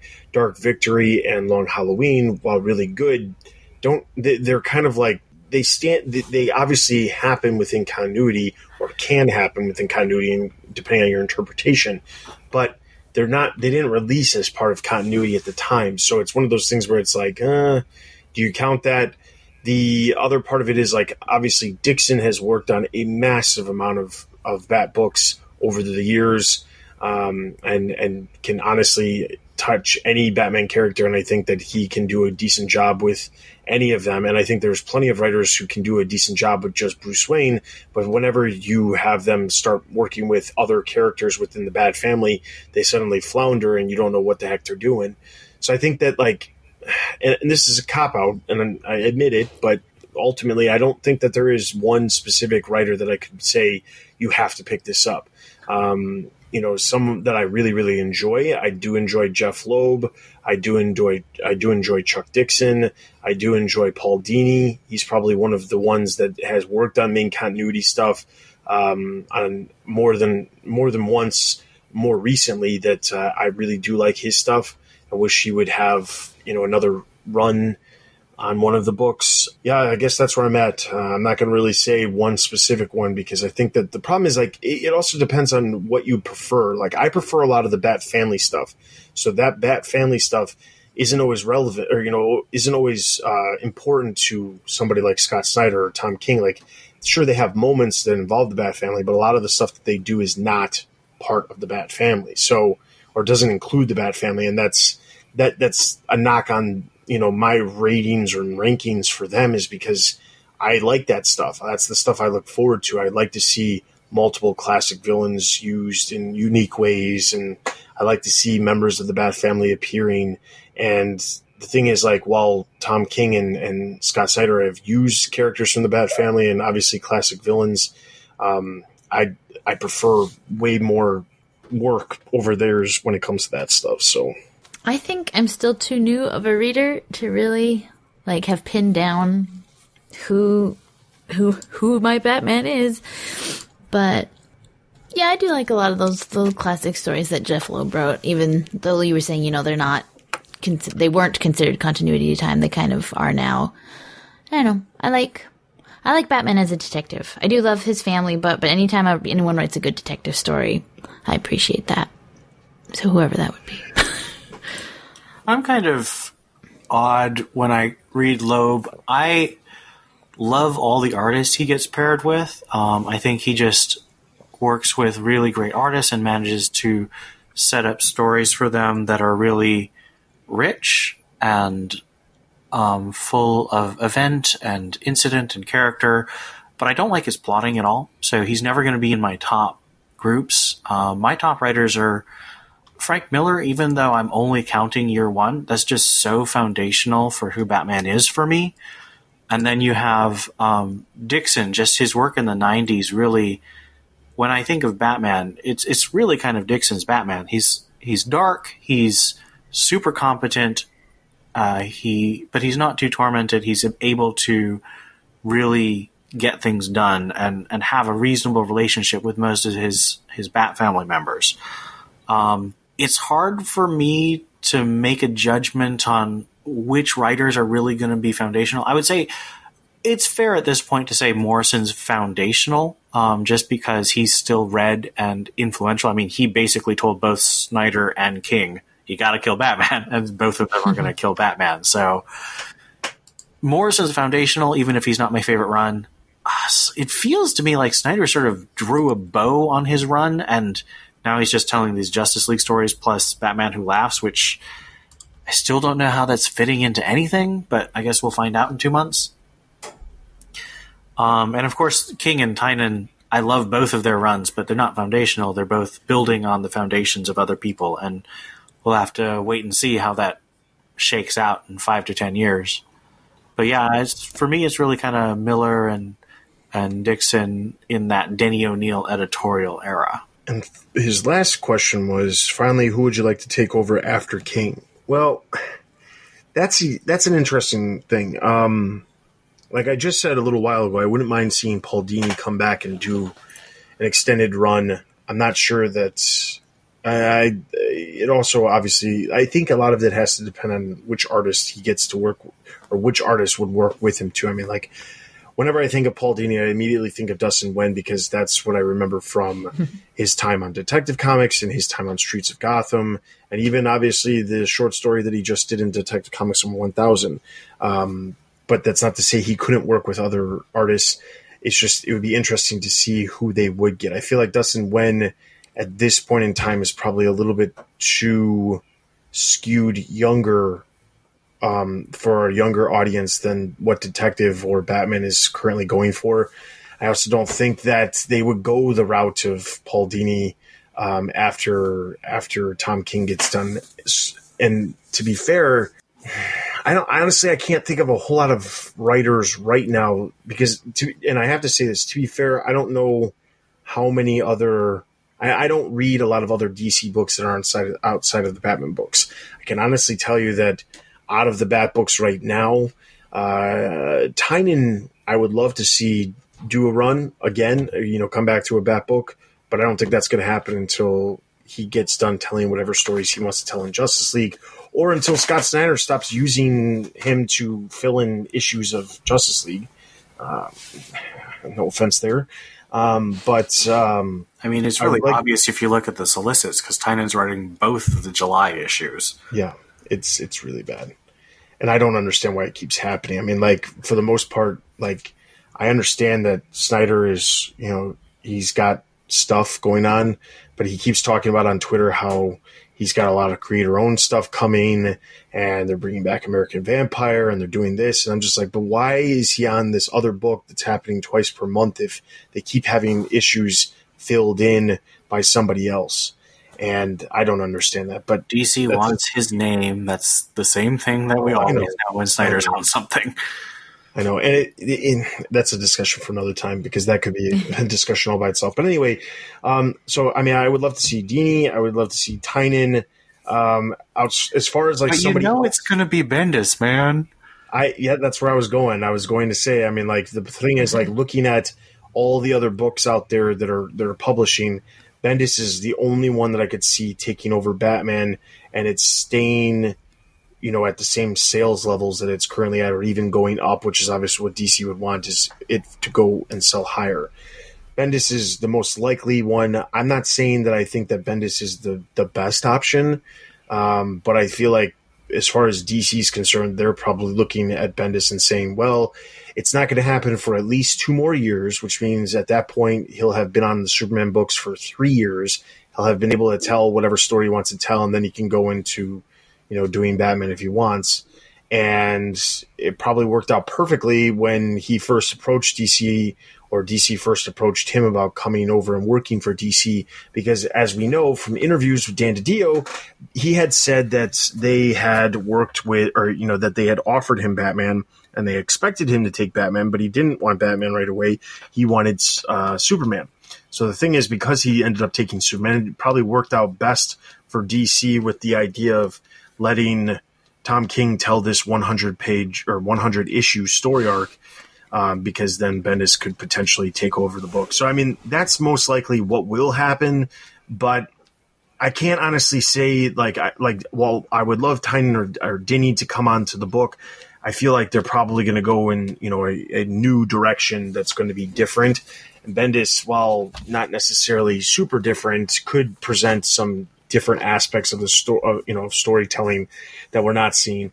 As far as any other writers out there, I can't speak to a lot. I don't necessarily want Joshua Williamson coming over. I'm just thinking about people I've read. The thing about Batman, the people they put on the Batman title is, let's look at what we've got. So we've got Tom King, we've got Scott Snyder, we've got Grant Morrison. That's the last 20 years of Batman. Did you say 20? I think you meant 10. Well, so 7. When did Morrison come on? It was 2005, 6-ish? So 15 years. Somewhere about there, yeah. About 15 years. And then you had Brubaker before that. And who was before? I think before Brubaker was Munch, but I'm not sure. But Loeb was also in there too. He was right, because he did that whole year of Hush. Yeah. But that was always sort of like a mini series being published in Batman. Yes. So the way DC's picked Batman writers for the last three major runs, Morrison, Snyder, and King, Morrison was a veteran who had just landmark runs for the previous 20 years. He'd been working forever. People loved him. And so he just came and did Batman. And it was super weird and it was very popular. And it did a lot of cool ideas. And then they picked Snyder. Snyder had just started working indie stuff. He did a couple things for Marvel, and he did Black Mirror. Now, Black Mirror actually sold really badly if you look at the numbers, but people loved it. And so they put him on the main Batman title, and he sold like gangbusters. Tom King did Grayson and Omega Men, so he was also sort of starting from indie and his smaller books. And again, they didn't do great numbers. Omega Men sold really badly, but people loved it. And so they put him on Batman, and he sold a lot. He's been a bit more controversial than Snyder, but I think Snyder had a fair amount of controversy too. I think our problem is we're going to have to wait another several months to see what writers are perceived of as hot. Now, my problem is I'm looking at the writers on smaller titles, and I'm talking specifically about Steve Orlando and Cecil Castellucci, and let's see who else is doing smaller, is like a newer creator. There's a couple others, but like I guess Tony Patrick is also there, but Tony Patrick hasn't done mainstream work since he did Batman and the Signal, so I really doubt that they're going to put him on there. Brian Hill, maybe, but I think he's too busy. I think he's also a little burnt out. Yeah, I mean, he goes up and down. One Steve that I think Orlando doesn't have the sales. People don't love Steve Orlando in the way they loved Tom King and Scott Snyder. He has fans. Based off of what you're saying, you know who I could so see, and especially something that's about to happen? Tom Taylor. And I say that because his Injustice series was really long, but people really enjoyed that because it lasted forever. True. And now they're doing Deceased, which Dan DiDio has said this was like some crazy idea that they pitched, but he pitched it in such a good way that they went ahead and did it. And it is already selling well enough because they're doing retailer variants multiple months. So well, and also he did the Batman annual, so it's like they almost like were testing him out. So if it's not Bendis, I could see it being Taylor. I don't really care either way on that one. I'll probably enjoy both of them fine. But based on that analysis, I could really see a Taylor or, of course, a Bendis. Bendis is sort of like what we assume, but maybe he doesn't want to do it in 2 years. Could you see Priest on Detective? I mean, I want it. I don't think DC's smart enough to put him on there. Because he's such a smart writer, and I feel like that's something missing from Detective Comics. He would really go into the detective stuff because he loves mysteries. The thing is, I could see that, but the problem is that Priest does work at Marvel, and I don't think that DC wants to have anybody who's doing work elsewhere on their main title. No, they'd want an exclusive on their big titles. Yeah. So that's part of the thing. And I know that Taylor's doing things elsewhere too right now, but that could change in the next 2 years. Yeah, 2 years. That wraps up that story or that question. Real quick, a little bit of a discussion point that I wanted to bring up. You want to get nuts? Come on, let's get nuts. Instead of a monkey watch this time around. So at WonderCon, it was announced that DC Universe, the streaming service, is launching a massive addition to the service, which is they're adding their entire digital library. Now, what this has actually been confirmed as, it's not everything, but it's pretty freaking close to everything. So basically, DC over the years, and I know this because years ago we used to have an article series on the website that would detail the new additions that DC had added to their digital library. To be clear, the way it works is obviously everything was originally in print. As digital became more popular, DC started putting money towards digitizing comics, but they can only digitize so many per week, per month, whatever, per year. There's only so many that they can digitize. However, there is a significant number of comics that they do digitize per week.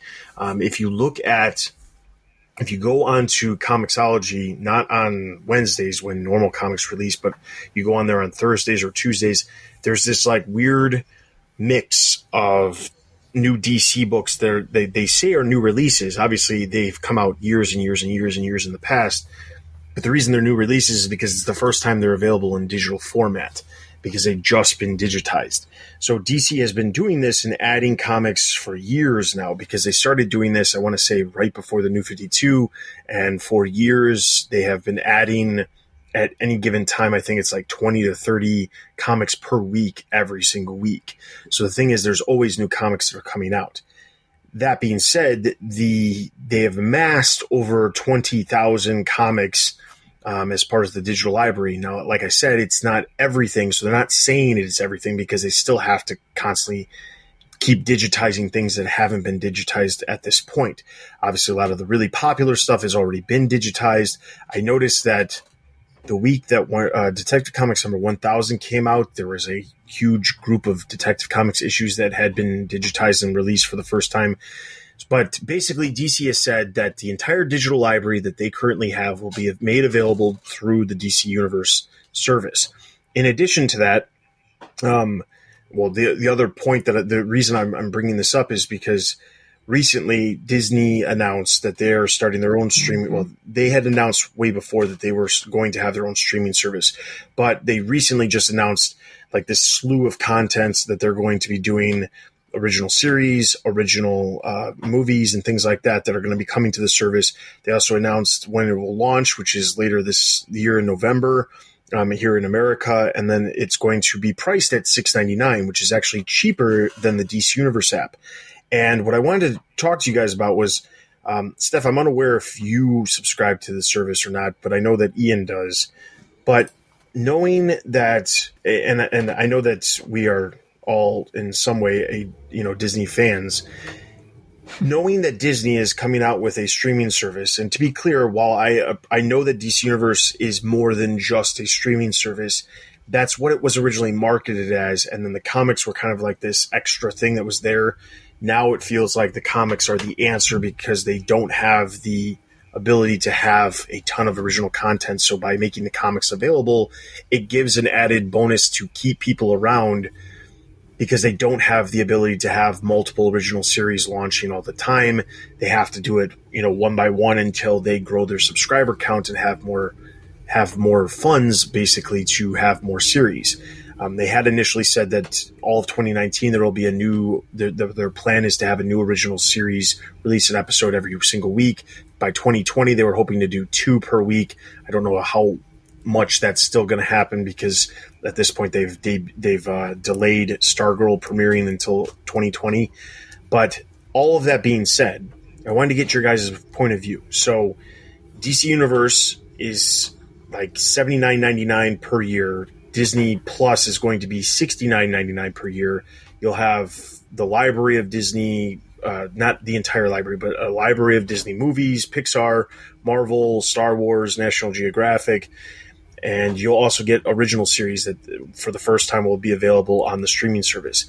When you put that in comparison to DC, which has one original series that's releasing weekly rather than, like the Netflix style, is there a disadvantage, or do you see the DC Universe having to make a massive change in the near future, or do you think it's going to be just fine because of the comics that are being added? And the other part of the question is, do you feel like the comics are something that is actually worthwhile to have?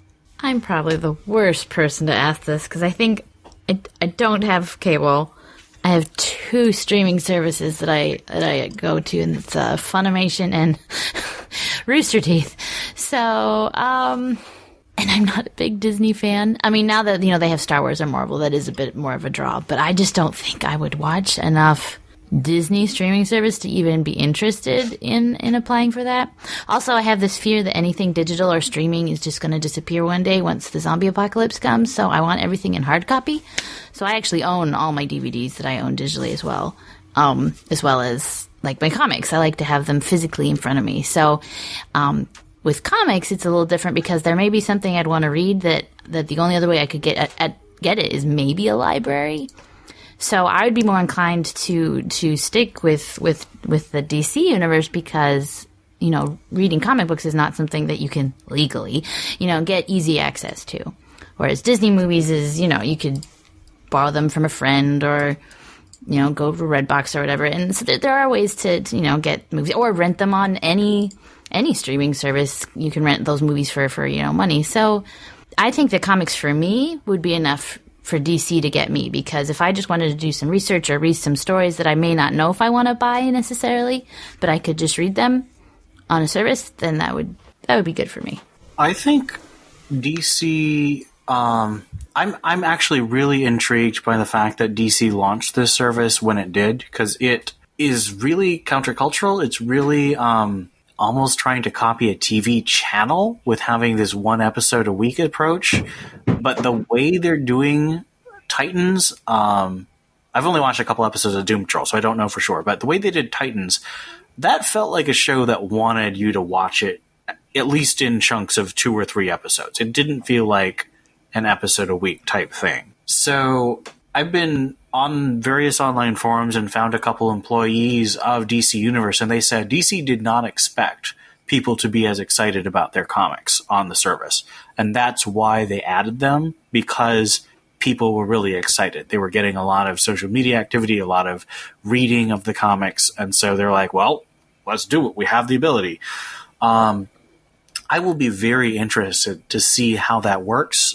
They've said they've got a lot of things they want to add functionality to really build the community. So the ability to share lists of comics, because these are all going to be single issue comics. They're not going to be trade collections. So users can make lists, and they're hoping to make those shareable, which would be really cool, because then you could say, I want to read all the issues of, a character like the Hush. So you'd have all these issues of Hush, and it'd be in a list. You could just go down the line and just keep reading and stop and start when you want. I am very excited about this because there's a lot of stuff I've been wanting to read, like The Question, and I want to reread some of like old Chuck Dixon Robin to get some research. I think it's a great idea. I'm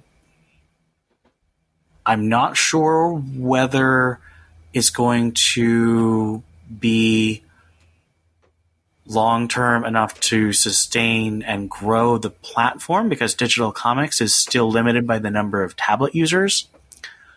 I think I agree with what I think Dustin said a couple months ago, which is that I expect DC to be folded into the WB streaming platform as one of the levels. I still think that's probably going to happen.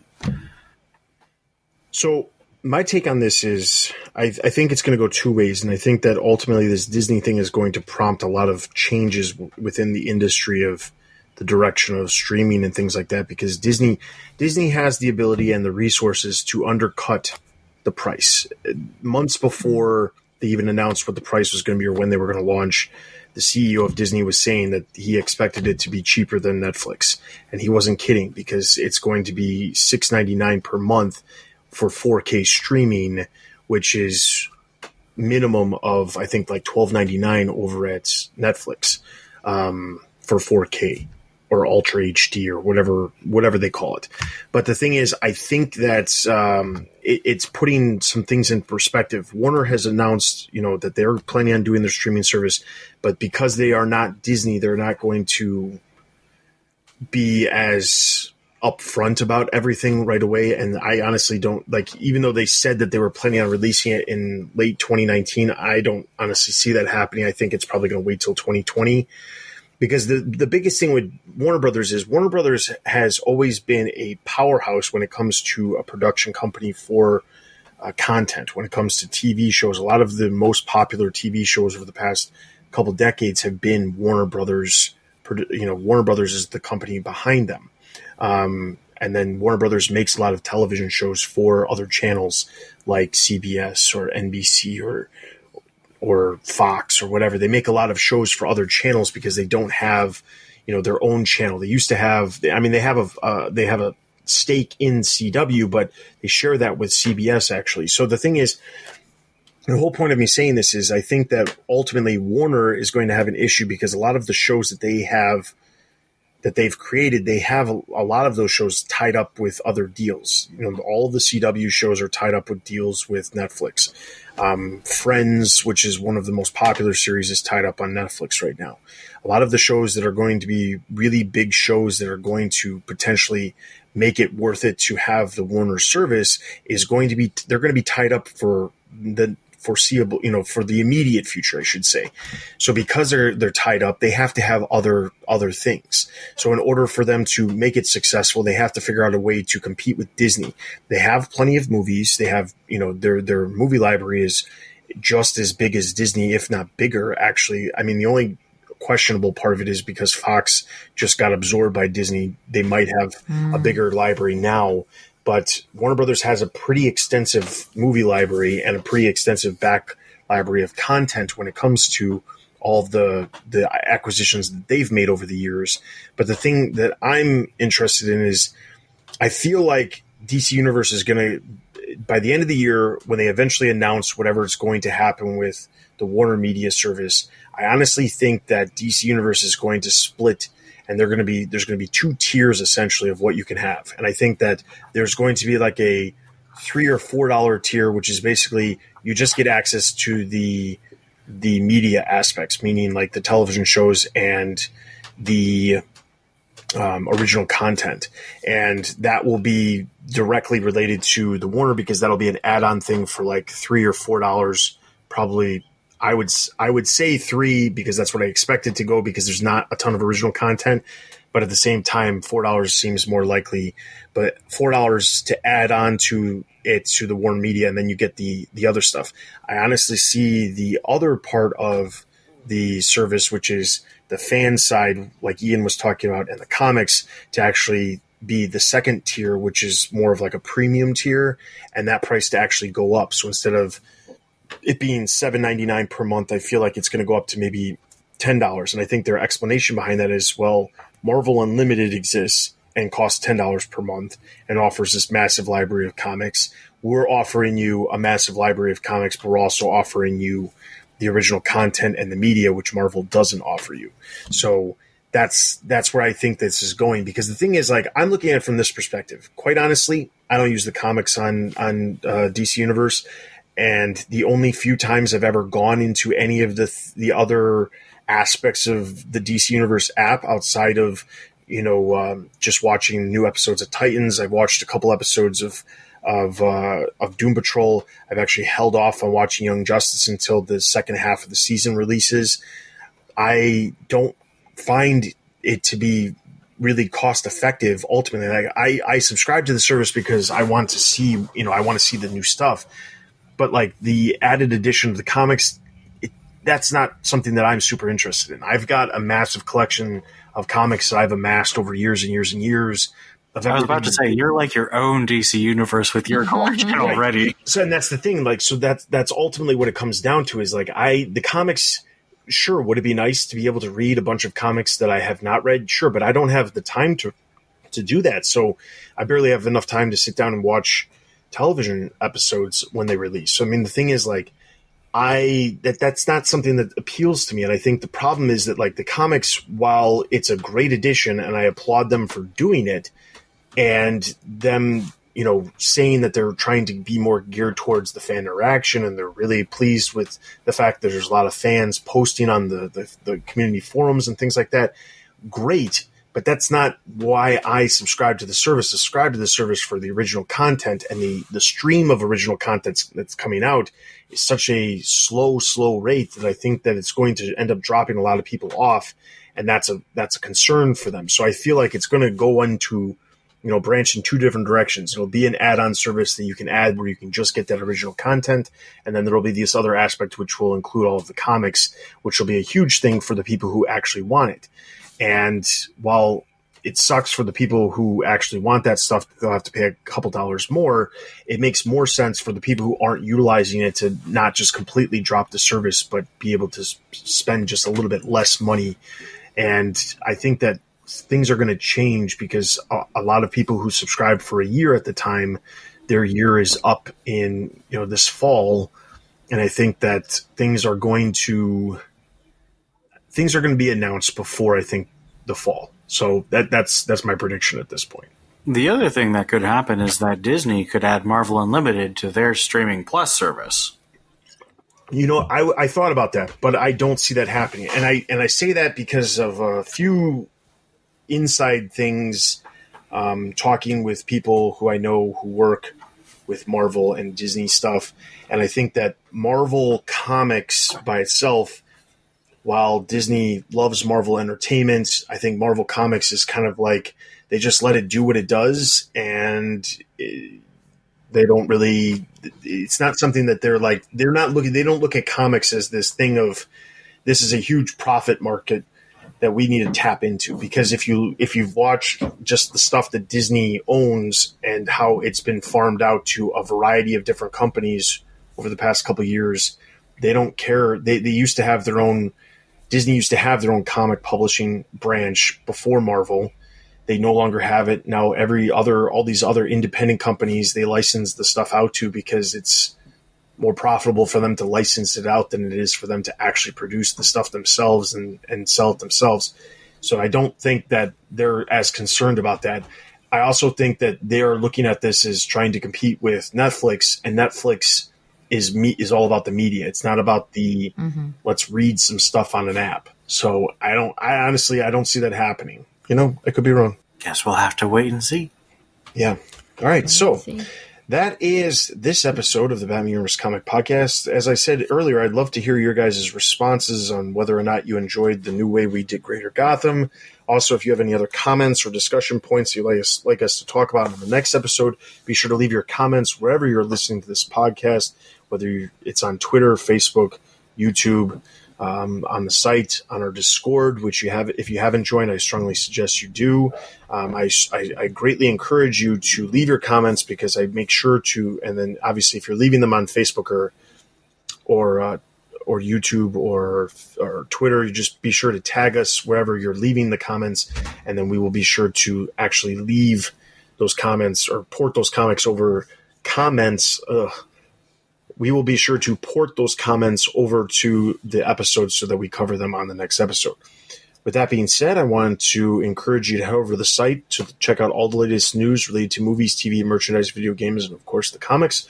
Be sure to follow us on Facebook, Twitter, Instagram, and YouTube for all the latest news and videos from the Batman universe. Also, be sure to check out all the other podcasts we have to offer because we have tons of podcasts. There's new episodes of Batman Books, The Dark Knight Prose, Batgirl the Oracle, Bat Books for Beginners, the Bat Fans, Robin Everyone Loves the Drake, Everyone Loves Young Justice. There's new episodes of all the shows that we have, so be sure to check those out.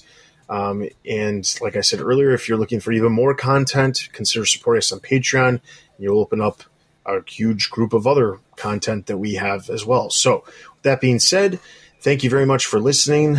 This is Dustin. This is Steph. This is Ian. And you've been listening to the Batman Universe Comic Podcast. We'll see you guys in 2 weeks.